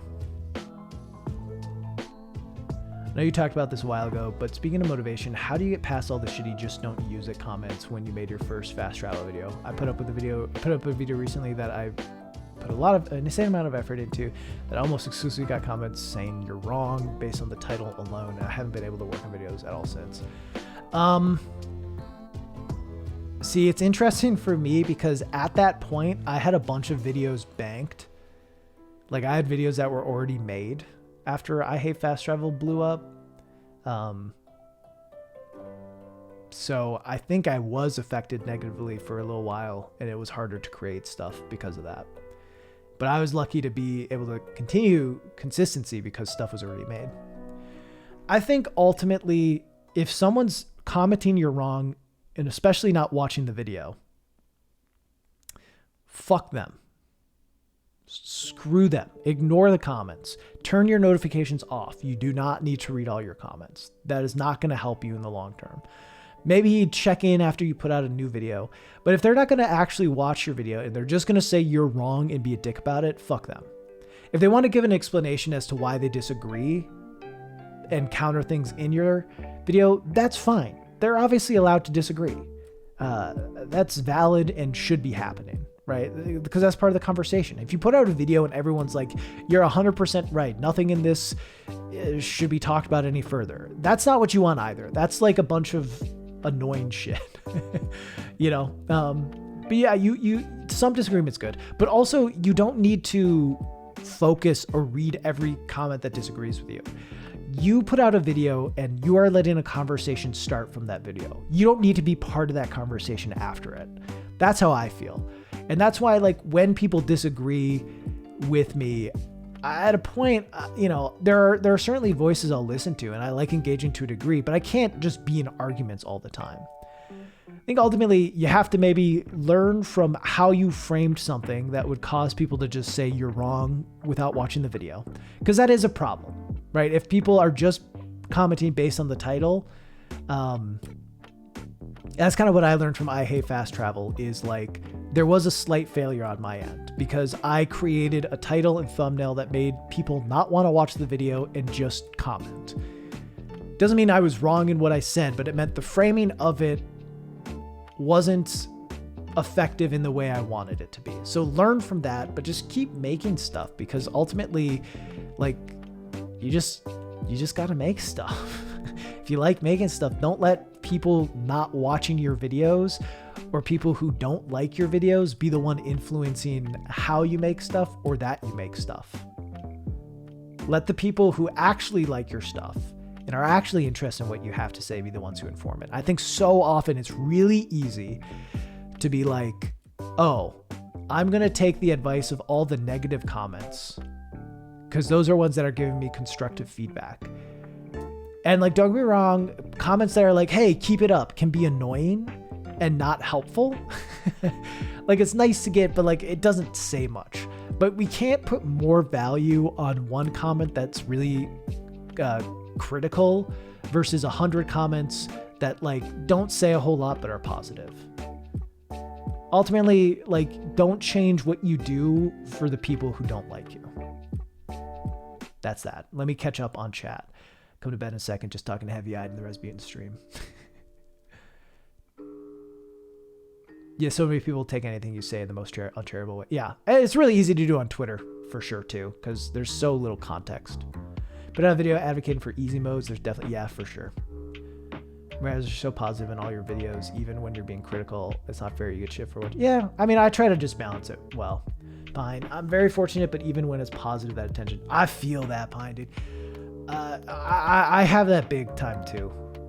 Like, when Gaming for a Non-Gamer came out, certainly some of the negative stuff got to me, but it was like 99% positive, and I was just like, it's too much. And part of it's like, I don't believe it because I have low self-esteem, but it's just like with so many people, and it's like, a million people have heard my voice, and that fucked me up pretty bad. Liquid Lizard Man, not much. It's kind of off topic, but I don't know where else to... what's the place you mentioned where you put some raw gameplay footage? Snowman Plays. If you go to Snowman Gaming's channel, it should be attached to that. Poppy, thank you. Which gave you the ability to be okay with saying even slightly controversial things online, Pine. Trade you. True. You've got the skin for it. I'll say, I feel like Mitch, you like your ability to just like bounce off haters, just amazing. So I feel like 99% of the people that don't have useful things say, feel like 99% of people don't have useful things to say on YouTube and life in general. It's hard. It's hard to know the exact balance, but yeah, a lot of people don't have as useful things as you like. No one on the internet that's allowed to disagree. It's the law. True. Absolutely right. Gospel Rasputin. How dare they have opinion? Okay, catching up on other stuff. If memes are useful, then I'm the most useful person on the planet. Can't fathom people who YouTube comment but don't watch. It's wild. Happy-go-lucky, thank you. I appreciate that. Memes are useful, true. Push forward information quickly and easy to understand ways. How weird is it talking to a camera while alone when recording videos during streams? I mean, into a microphone, you mean? Yeah, I don't talk to a camera. I don't have a camera. I've gotten used to it now. It's weird for a while. As I was saying, as I was going over my history and like listening to my early recordings, which are me talking kind of quietly and kind of fast. Hey, top 10 video game characters that you want to impress.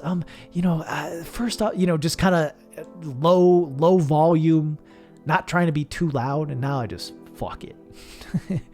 What's the best type of comment to receive? For me, it's something that elevates the conversation, that is not just blind agreement, not just blind criticism, but yes and. Give me a yes and. Or like a funny joke. If it's a really funny joke, I'm in for it. The best kind of comment is a yes and. And never frame it in a, I'm surprised you didn't mention. Never say I'm surprised you didn't mention. That's the most annoying shit. I fucking hate it. I hate it so much. Because usually if I don't mention something, it's either I haven't played the game, so I'm not familiar with it, or I thought about it and it didn't seem like it would add anything to what I'm saying. If you say, on top of that, another game that does this well is this, that's great. But don't say, I'm surprised you missed this. Because maybe they didn't miss it, they just chose intentionally not to include it. Because everyone looks at games different. I have low self-esteem, eyes and 1 million channel point reward for you to say something nice about yourself. For your 500k, I'll make you this gift. What question would you like someone to ask you? Whatever you want. Thank you for posting the link, Mitch. I'm catching up. I'm almost there. Bit late to the conversation, but I think that part of the challenge is telling the constructive criticism from the people who just click on the comment and leave. I don't know. Yeah. YouTube having a minutes watch metric like Steam's hours played when reviewing. Interesting. Is my Rasputin impression good? Best kind of comment is Raz asking for Zelda. True. Yes, and quit. I'm surprised you didn't mention that. Surprised you didn't mention Zelda 2. Surprised you didn't include Terraria corruption in your color of corruption. True. Yeah, when Pine says the video is good. In a 5-minute period, both Pine and Jacob Geller called me smart. My brain swelled up 5 sizes that day. I'm unstoppable. I'm a god. I'm a fucking genius. Yeah. Instead of my heart swelling up, my brain swelled up 5 times. I had to buy a new paper bag because mine is too small for my brain now. The ego is massive. The ego be massive.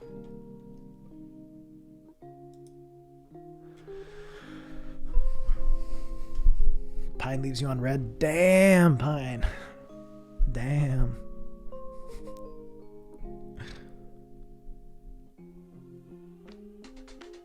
I haven't played Guilty Gear, but nice bag. Telling whether a commenter is a troll is like telling whether you look good. Everyone except you can tell. True. Here's the thing. And, you know, what you have to realize is anyone who puts out a video, like, all right, my newest video has 2,000 comments on it. I get hundreds of comments a day. And some of them are memes. Some of them are people making jokes because they think they know me well enough to make those kinds of jokes. But most of them don't. Pretty much none of them do, unless it's like Mitch. Like if it's Mitch or like someone who I have conversations with outside of making videos and you know.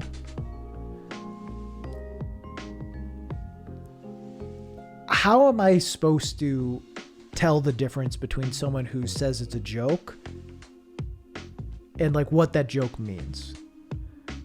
Because like Mitch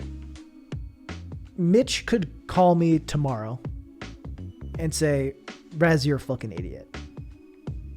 And I'd be like, yeah, bitch, you too. Like, you know, that'd be my response. He gets the right to do that because he went to my wedding. Right? And granted, Twitch chat, like, I know a lot of you enough where I can recognize your names and know where the sincerity lies. Largely, for the most part. But, like, if I'm getting dozens of comments a day that are like, fuck you, Raz. And then I respond, I'm like, well, fuck you. And they're like, it was just a joke. Like, what does that matter? Like, at what point is the joke not a joke? And is a joke if it's not funny? My wife bought me a cake. Yeah, she bought me a little cake. Sweet lady. More of a casual viewer's review. Your videos have molded the way I love games. The way I never expected. Look forward to more. Have a great day. Hey, thank you. I appreciate it, Jekris.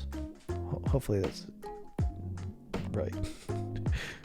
I appreciate that. A joke isn't where you just say something and then say it's a joke. I feel like intention doesn't matter with that kind of thing. Yeah, no, that is where I've hit. What a good Joe. Hey, fuck you, Raz. See, Snow can say it. Snow and I have been in a car together. Snow and I ate ramen together. Snow could say, hey, fuck you, Raz. And I'd be fine with it. He wouldn't because he's the nicest guy on the internet. But the icest guy on the internet. But he has the privilege to. He's allowed. But yeah, I mean, it's just that point of like everyone but you can tell that it's a troll. We sang Hamilton together. Everyone but you can tell someone's a troll. But it's just like creators are hit with so much input. They're hit with hundreds of comments, tweets, emails. If you have your DMs open, I don't know. I feel bad. I have my DMs open. I haven't checked them in months because they're just like, it's too many. I don't have time to respond to everyone. So I probably should close them because I don't have time to respond. And I wish I did, but if I responded to everyone who sent me a message, everyone who left a comment, I wouldn't make anything anymore. And I'd lose my mind. Even with the positive stuff. Yeah, I'm going to close my DMs at some point. It's like, I want to seem open. Right? It's this weird thing where I haven't checked them in months. I want to seem open. Because I want to be open, but at the same time, if I can't respond, it's like, I also don't want to be the person who leaves everyone on red all the fucking time. Hey, Turble.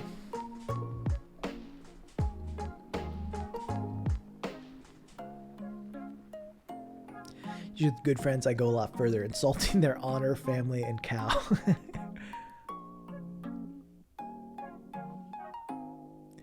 If I lowered my Rasputin number, how many Rasputins I am? I'm one.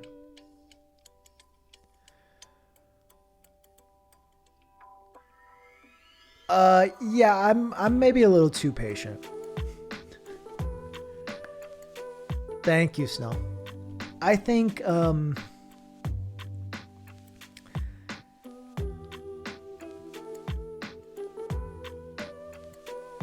yeah.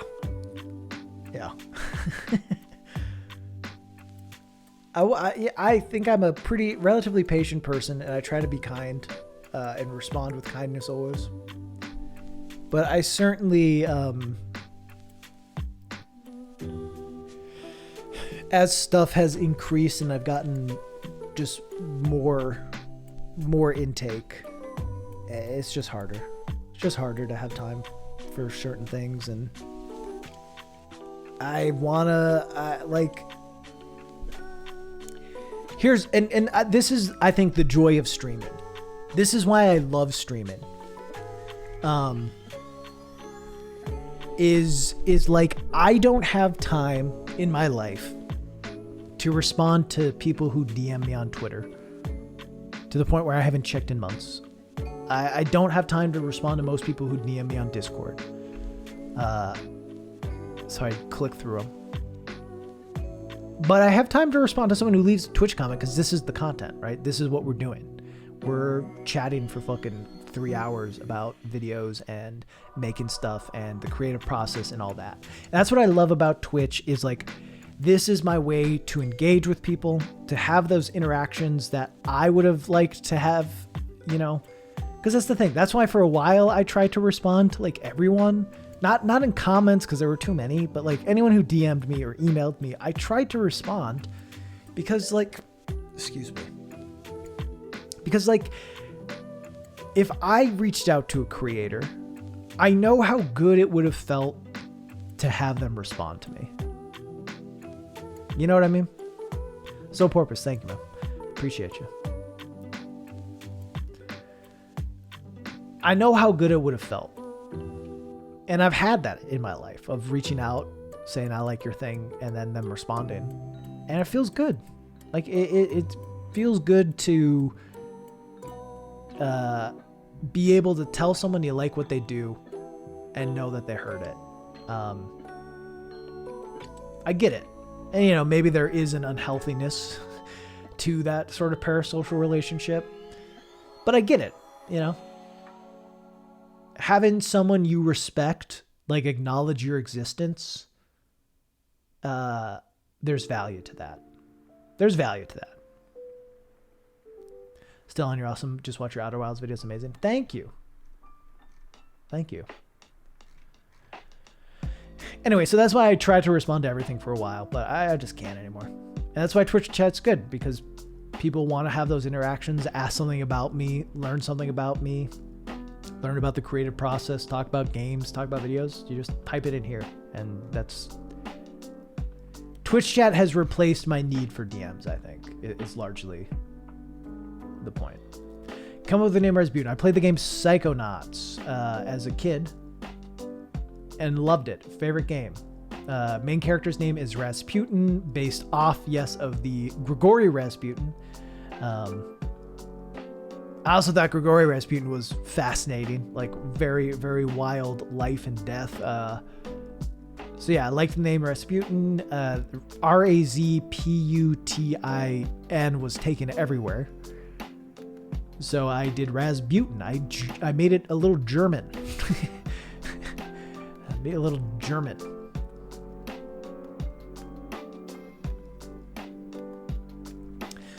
Unless you don't have any social media accounts. I missed whatever the first part was. Don't think it's possible to have a YouTube career and also not be overwhelmed by people trying to contact. True, yeah, I agree. Ludwig read one of my Twitch chats. My depressed brain felt a spark. I was like, oh no, dude, he read one of mine too. And I had a very similar reaction. I was like, oh, should this be should this be giving me as much dopamine as it's given me? But here's the thing. With someone like Ludwig, what's interesting is he has, I mean, right now, whatever, fucking 30 to 50,000 people watching his stream. So having him shout your name out is wild, right? Because that means out of the thousands of people leaving messages every second, he saw yours and responded, because it was relevant enough to whatever he was thinking about or talking about. But I'll be honest, like, what I realized in that was I did get, my dopamine hit from it being read out, but it felt nearly exactly the same as what it feels like when someone I don't personally know is streaming, like a 10 viewer streamer, when they respond to my comment. It didn't feel different. Like, it feels different when it's like you, Mitch, or like a friend, right? That doesn't give me the same hit because it's like someone I talk to. But it's interesting. I could be watching a 10 viewer streamer or a 10,000 viewer streamer, and the increase in serotonin I get when they say my name or respond to my question was the same, which is interesting. That's how we picked videos for breaks and movie night. Was trying to get how we talk about games on the Ludwig screen. What did he say? Can you get some gaming for a non-gamer out there? God damn. Let's go. Let's get our videos on there, Mitch. Congrats on 500K. Love the most recent video. Thank you. Was looking forward to it since you mentioned it on stream. I appreciate that. Appreciate you enjoying it. What advice do you give someone who's about to go to college, meeting, kind of nervous? Kind of nervous meeting new people. Sorry, my stomach's rumbling. It can be hard.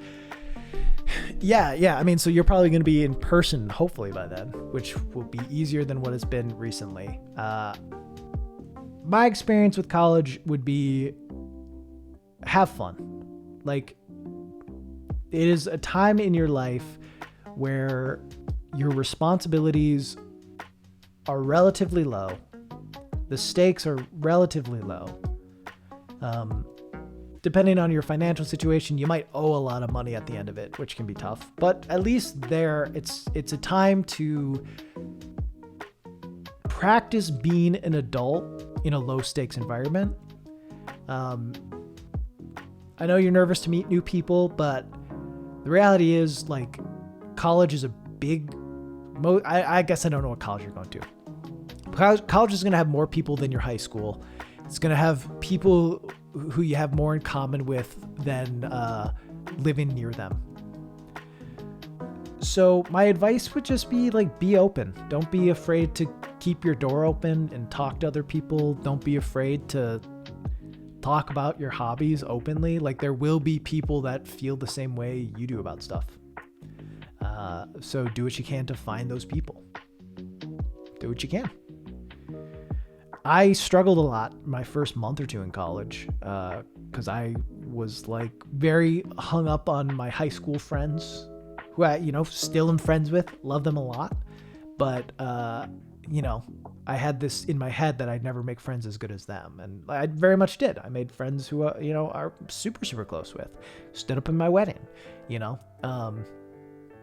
Just be open to new experiences and meeting new people, and stay true to who you are while also trying to learn things about yourself that you may not have known. Be active. Go to events if you can that interest you. Join clubs if there's any out there that you think would be cool. And yeah. What I'd definitely say is, like, in college, there is a space for who you are. Not to say don't grow or change at all, but in college, there is a space for who you are. And don't change who you are to fit in with people, because you really don't need to in college. You really don't need to. All right, I'm missing a lot of messages. Shit. Hopefully that helps. There's a difference when a 10 viewer stream responds to you and when a 60 viewer stream responds to you. I'm telling you that I don't feel a mental difference. Did you play? Did I play what? Breath of the Wild? Yeah. And I appreciate you enjoying the video. Stakes in college are low? Yes, stakes in college are super low.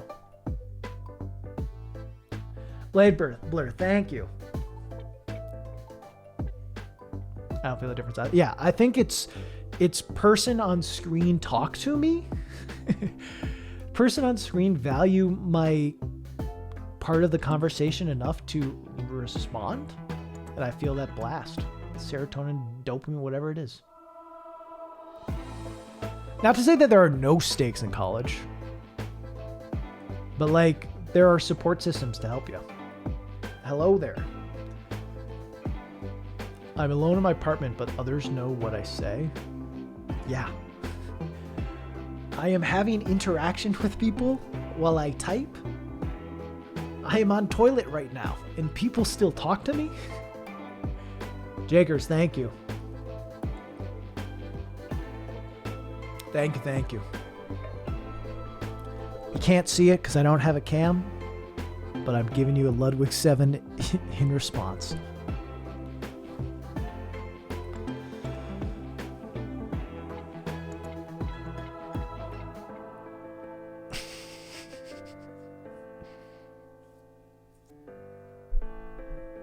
Smaller streamers, it feels more like an actual. True. I mean, that's a big thing too, is like you can get more in depth. Not to just, I hate when I get into like my Ludwig thought process of just always talking about Ludwig. But whenever talking about like interesting stream things, it's just the easy go-to because it's what I watch most as far as streams. But a point that I saw made in there was if your chat moves fast enough, you can just lie about what people say. Like if your chat is moving so fast, you can just be like, oh yeah, hey, thanks for calling me beautiful. I appreciate that. Thank you so much. You know, thank you so much, ballers. I appreciate that. Thank you. My hair does look nice today. You could just be like, you can just say whatever the fuck you want. I can't get away with that. What do you think about removing dislikes? I'm interested. I don't know. I'll be interested to see if it's something you can toggle on and off. I don't know that I am ever influenced to watch or not watch a video by the like to dislike ratio. It might give me an indicator of how people responded to it. Might give an indicator of like how mad it made some folks. But rarely is it an indicator of actual quality, right? Sometimes it is, but usually it's just like, all right, so they liked The Last of Us Part 2, lots of dislikes. You know, it's like, well, I like The Last of Us Part 2, so I'll actually like this video. You know, it's an indicator of outrage, not an indicator of quality, the dislike button. And you know, sometimes that can be good to see. But you know, is it necessary? I think what I do like, I don't know. See, personally, I think like to view ratio is a much more important metric than like to dislike ratio. Actually boost in the algo since they count as interactions. That makes sense to me. Here's what I'll say. So I talked about how my views in March were down a little bit. And part of that is because my suggested videos views for Gaming for a Non-Gamer went down, which has a pretty high like to dislike ratio, lot of likes, but certainly some dislikes. What I noticed from my suggested is they were coming from two sources. One of them were coming from Hassan Abi videos, which was interesting. And honestly, a viewership that I would really like. I would like Hassan viewers. I think a lot of them are probably similar minded, and you know, the kind of folks that I'd be cool having around. The other that I was getting recommended to were a bunch of anti-SJW folks. Like people in 2021 still making bashes on Anita Sarkeesian. Like, you know what I mean? And it's like, just shut up. Like, just shut the fuck up. And it was going to stuff like that. And, you know, people making fun of any thing. Yeah.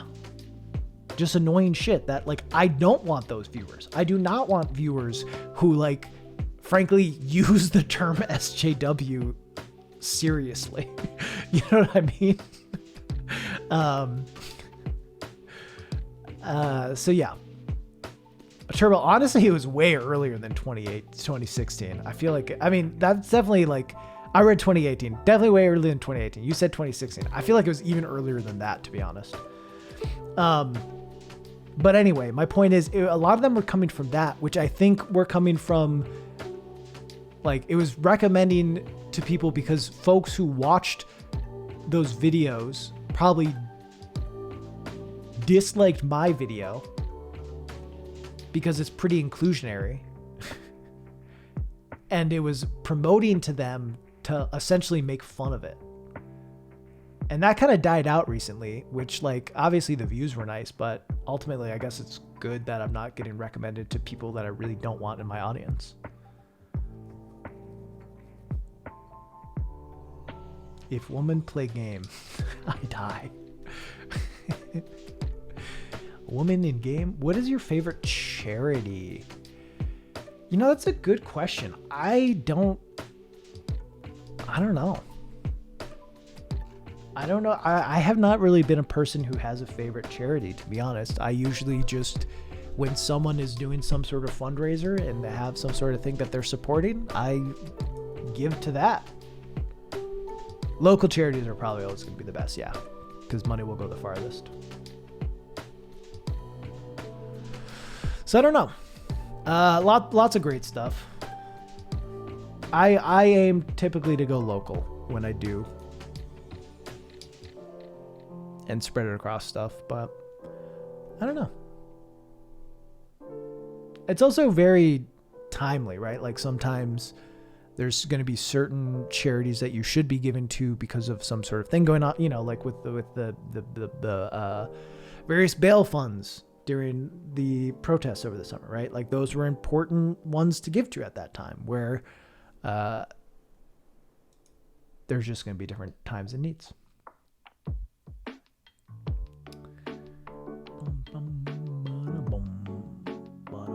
Advocacy groups are good too. Yep. The ones that will go to court over injustices. Yep. Matching you do with great to see. Yeah. I don't know. I mean, wanted to do something, felt like it was something I was in the position to be able to do, and try to use what parts of my platform I could to incentivize folks donating. Something creative. Thank you for the tier 1. Do I identify as an SJW? I guess so. Yeah, I think I am what people would call an SJW. I think if I was talking to someone who unironically regularly uses the term SJW, they would call me an SJW for sure. No doubt. No doubt.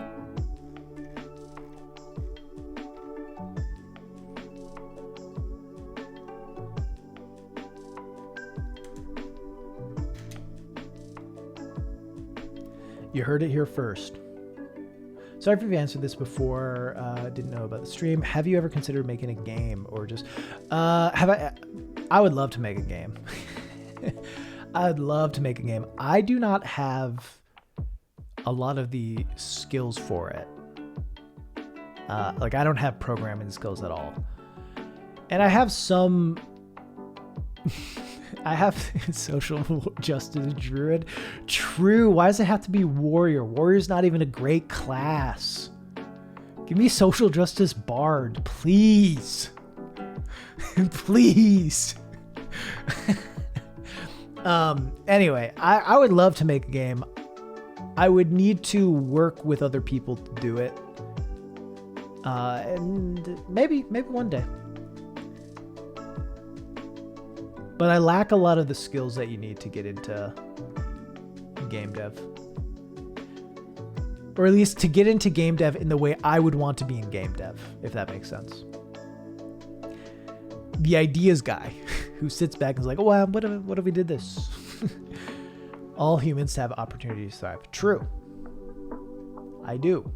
I mean, when I hear SJW, I think of activist, because believing in something is one thing, being an activist, working, that's fair. And I certainly could do more with being an activist. I try to do things, but certainly could do a lot more. Video essays helped me so much throughout lockdown. Hey, thank you. I'm glad you enjoyed them. Social justice Pokemon trainer. Fair, true. You heard of Adios? Good short game I've seen making circles on Game Writer Twitter. I have not. Adios? Is it sad? I mean, it seems like it's going to be sad if it's called Adios. Oh, this is a cool art style. Pig farmer decides he no longer wants to dispose of bodies for the mob. What follows is discussions between him and his would-be killer. Okay, you have my attention. You have my attention.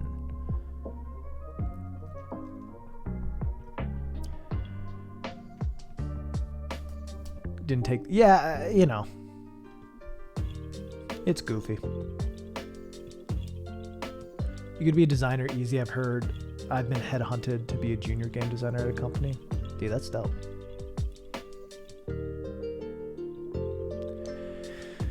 I mean, that'd be cool.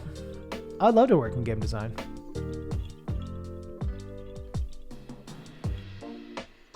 I have not played Noita.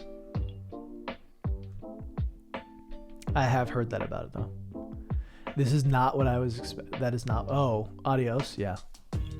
Talking about video essays and making video games, I'd watch a collab with you and Mark Brown.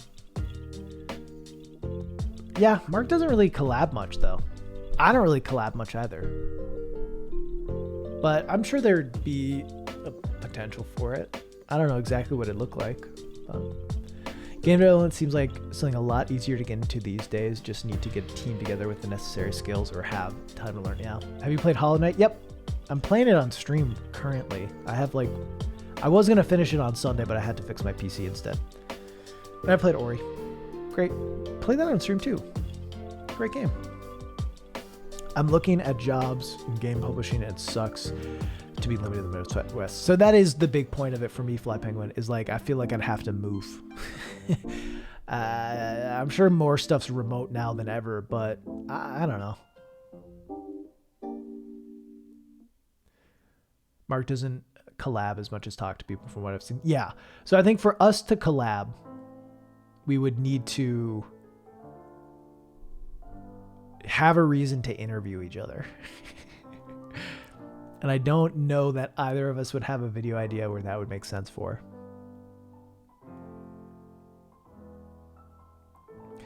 Everything that can be remote should be, to be honest. Maybe. But here's the thing. If I was working in game dev, I would want to be working in an office. I would want to be working with other people and talking to other people.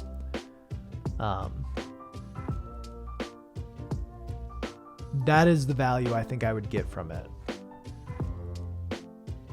It's not just wanting to create something, it's wanting to collaborate with others. Pretty much every job I've seen best remote has been with the caveat that it'll stop being remote, yeah.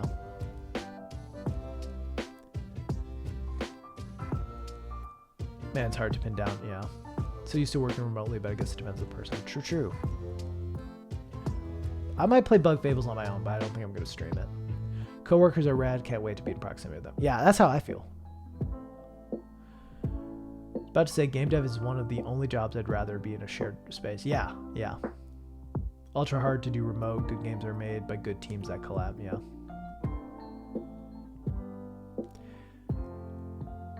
I would love to work on a game. I mean, I don't know. I'd love to be, I don't know. I'd love to be in game dev, either on the writing or design side. That'd be cool. I think I'd have to have a lot of experiences before getting there. And maybe build up a resume of enough videos that have offered good suggestions that people might be like, oh, okay, maybe this guy has some shit. But also I want to continue doing YouTube for now. I don't know how long, but it's viable for a while. So I'm gonna keep rolling with it because it's fun. I would not make a fixing Outer Wilds video. I don't really think there's much that I would say needs fixing. Frankly, I like the idea of the format, but Breath of the Wild is in a pretty unique situation of being this kind of considered all-time classic and highly beloved, while also having like a fair amount of pretty massive flaws that turned off certain players completely. I don't think Outer Wilds is as much in that. Echo, thank you. I appreciate you. Appreciate you. Sorry if I missed other people saying congrats. I'm trying to keep up with it all, but I'm dumb and slow. I feel like what you described is specific to Nintendo. It's easier to do with Nintendo for sure. I feel like I could do like a fixing Odyssey. You know,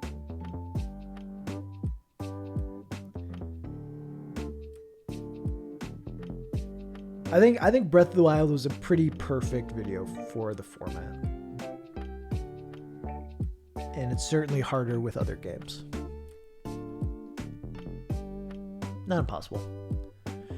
I changed the fixing name to tinkering since it's not usually bad from the start, but it's more changes that you would do, kind of like your Legend of Korra.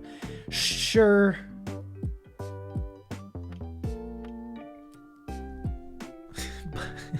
Here, give me a second. Excited for future Avatar projects coming on Netflix? Yeah, for sure. Killer Samson, have a good one. Thank you.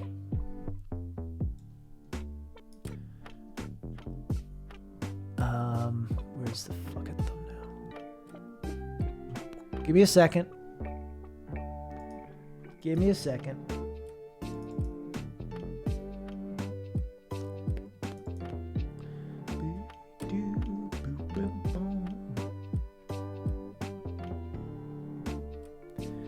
This is good content, right?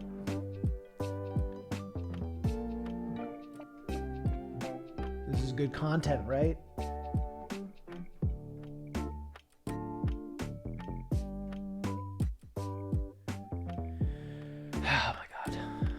Trying to do a bit and I'm taking so fucking long to find this file. What if I just named stuff correctly? Can you even imagine what that might be like, chat? If you just named things what they're actually supposed to be, you could just search it. He could just keep track of it, but instead he names it ZX493 and leaves it in the downloads folder. What an idiot. All right.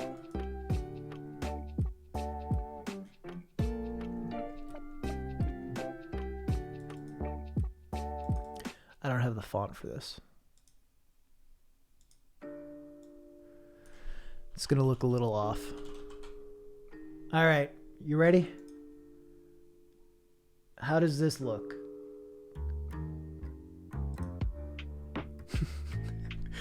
Tinkering, my favorite game.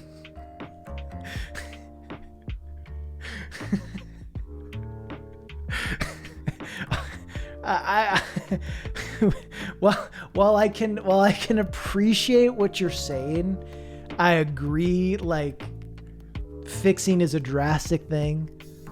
As Yako said, fixing is better bait. It gets the idea across a lot better, a lot easier. Tinkering, my favorite game, doesn't have the same ring to it.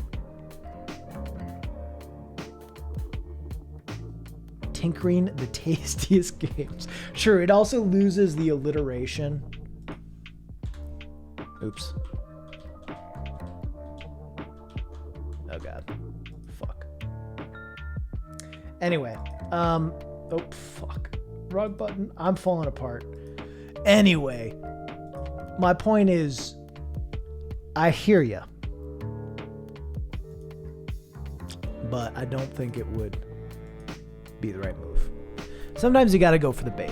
You just gotta go for a little bait.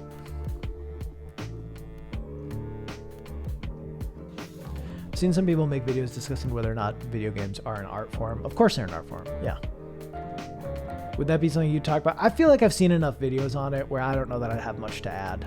I feel like it's certainly a conversation that happens sometimes, but in the large scheme of at least the circles I'm in, I feel like it's a conversation that's been answered a long time ago of like, of course it is. Of course it's art. It just seems drastic. It seems like it's broken, right? Granted, like the official title is fixing Breath of the Wild's biggest problem. So like I am fixing the problems in that. But yeah. Legend of Dragoon 2 or Breath of the Wild 2? Only one. Honestly, I would say Legend of Dragoon 2. I would choose Legend of Dragoon 2 over Breath of the Wild 2. Because I don't think there'll ever be a game like Legend of Dragoon again, but I'm pretty sure that as time goes on, more people will make stuff like Breath of the Wild. But yeah, I think games are art. There's literally art in games, obviously. They tell stories, so writing's art, and they're interactive. They're a different kind of art. And I love Breath of the Wild. And I'm, cautiously optimistic about Breath of the Wild 2. I played a few hours of No Man's Sky. Phoenix Rising is Greek Breath of the Wild. Cap. I disagree. I don't think it's like Breath of the Wild at all. Like, it steals a few mechanics, but it's really not like Breath of the Wild.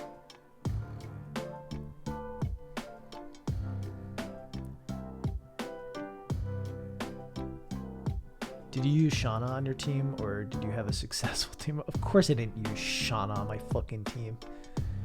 All right, here's the teams.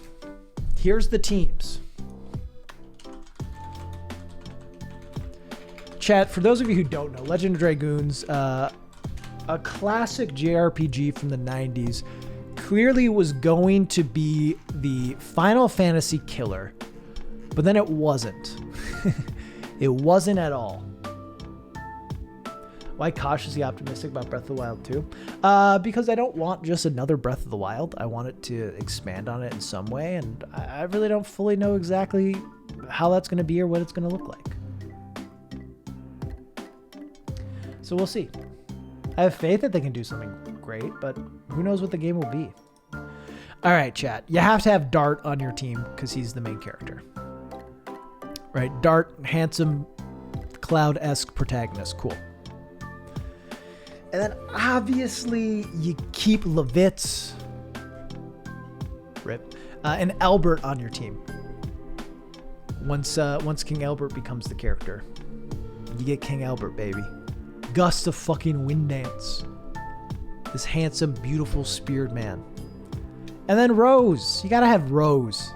She's like really important to the story. She's kind of the second main character. You can't not have Rose on your team. So that's gotta be the three people. You go Dart, Spearman, and Rose. Now on a second playthrough, you switch Rose with Kongal. Second playthrough, you switch Rose with Kongal.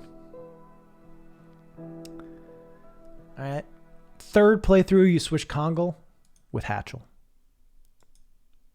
Obviously. Go Hatchel. Got some really fun moves of quick punches, cool electric shit. Then after Hatchel, you go Maru. And then once you've done all of that and decide like, hey, let's stop having fun, then you go Shauna.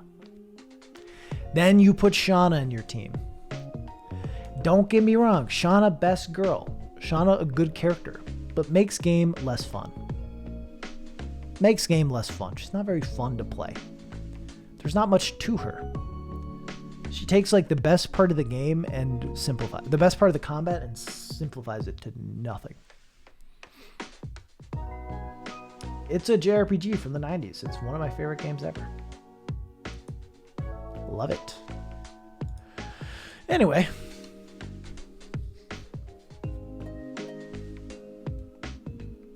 Golden Sun is pretty great. Golden Sun's a good game too. Gotta throw the boomer bone every once in a while, Jack. Someone's gotta do it. Is Chrono Trigger good? I haven't played all of it, but from what I've played, yeah, it's pretty good.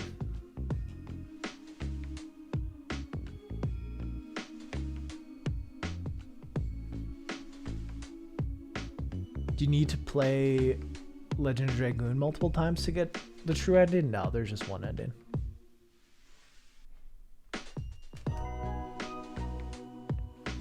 Just one ending. It's good. Good game. All right. It is like 6. I've got to move on with my life. I have to eat some dinner and do some other stuff. I feel like I haven't worked for a while. Gotta write. I gotta start writing my next video. Dude, Lud's live. Dude, I'll raid Lud if you promise to gift him 102 subs so you get banned. That's the only way I'll do it. But then just give me 102 subs. Maybe just give me Insta. Anyway. This has been fun. Enjoy your celebratory food. Thank you. Congrats on the 500 grand. Thank you. Thank you. I appreciate you all. Thanks for hanging out with me. And I appreciate, you all coming by the streams and enjoying that, and obviously watching the stuff on YouTube as well. It means a lot that I get to do this weird thing as my job. Should raid Nalinkus. Here's the thing. I know Link. I've heard Linkus's name before. He's got 4,000 viewers. If you want to go watch him get the world record, please go do that. But Linkus doesn't need my raid. My raid is not going to help Linkus at all. It will affect him zero. But there are people who are smaller that it could affect, who might benefit from a raid. So, oh shit, this person's been live for 7 hours.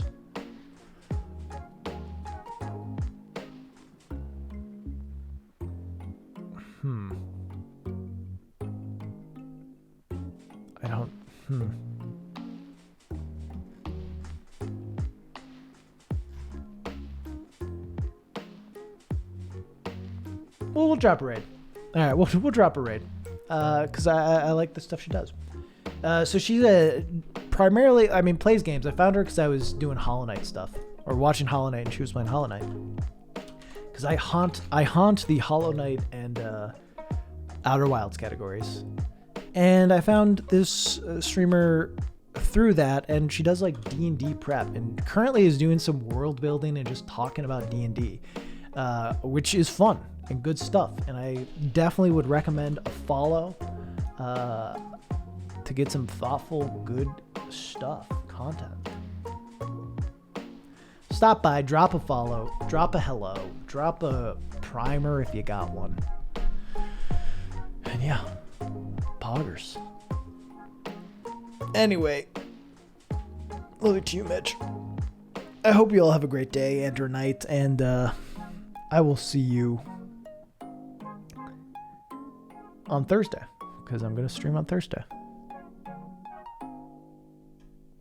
But yeah, peace and blessings. Bye.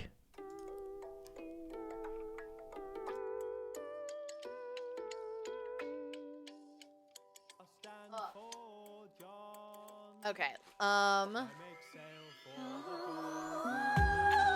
my god, what? Holy crap! Hi, Raz! Holy shit! Oh my goodness gracious! Thank you so much for the raid! What is happening? Oh my goodness. Holy crap. Cosmic Knot, thank you so much for the follow. Oh my goodness. Hello, welcome. You were just chatting. What were you doing? What were you talking about? Hold on. Hello. Hello, friends. Welcome to stream. Oh no, I still have my list up. Don't look. Don't look at my list. It's private. Cullen Mako? Is that how you say that? And CMC Passerby and Heavy Eyed. Oh my goodness gracious, you guys. Holy crap. And Globetrotter FL. There we go. And Iron Pineapple. Oh my goodness gracious. Holy crap, you guys. Thank you all so much for the follows. You get all the bats. Just so many bats. Oh my goodness. Hello. What's inquisitive about it? I don't know, because they're learning?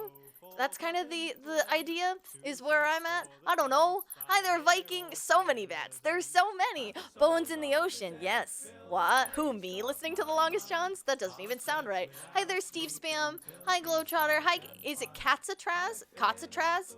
I don't know how you say that. The Requiem for Inquirement. Oh my god. Oh my goodness. Disco Dude, Turbo Twins, Steve Spam, and I don't know if that's an I or a T. ITDK? LTDK? And Lottie the Vixen, thank you all so much for the follows as well. You too get all of the bats. Just so many bats. Quick, use channel points to mute her. Postal, no. I follow first Mitch back on. Oh my god. Age of Inquiry. Ooh, that is better. Digging the bats. Thank you so much, Iron Pineapple. Oh my goodness. Should I have this tab paused on the background while I was gaming? I was very panicked when it threw me into stream. Hi there, Zivid. How are you doing? There's so many. Oh my god. Oh no, another Mitch. Heavy-eyed is also a Mitch. Oh my goodness. Age of Enlightenment. Ooh. Okay, so hi, hello. Welcome to my stream. I'm Mandari. You can also call me Faye. That's my real life name. Wahoo-me. I'm a variety streamer that does a lot of D&D world building stuff, but I also play games. I do retro games and indie games and horror games and puzzle mystery games and all that kind of stuff. So that's a little about me. I'm asking about your own theme song. Oh, Jesus Christ. Do you want to see it? Do you want to see the theme song? We can do that. That's fine. Hold on. Hold on. Give me a moment. There we go. All right. Yes, you want to see? Yes, yes. All right. Well, I'll see you in like a couple minutes then.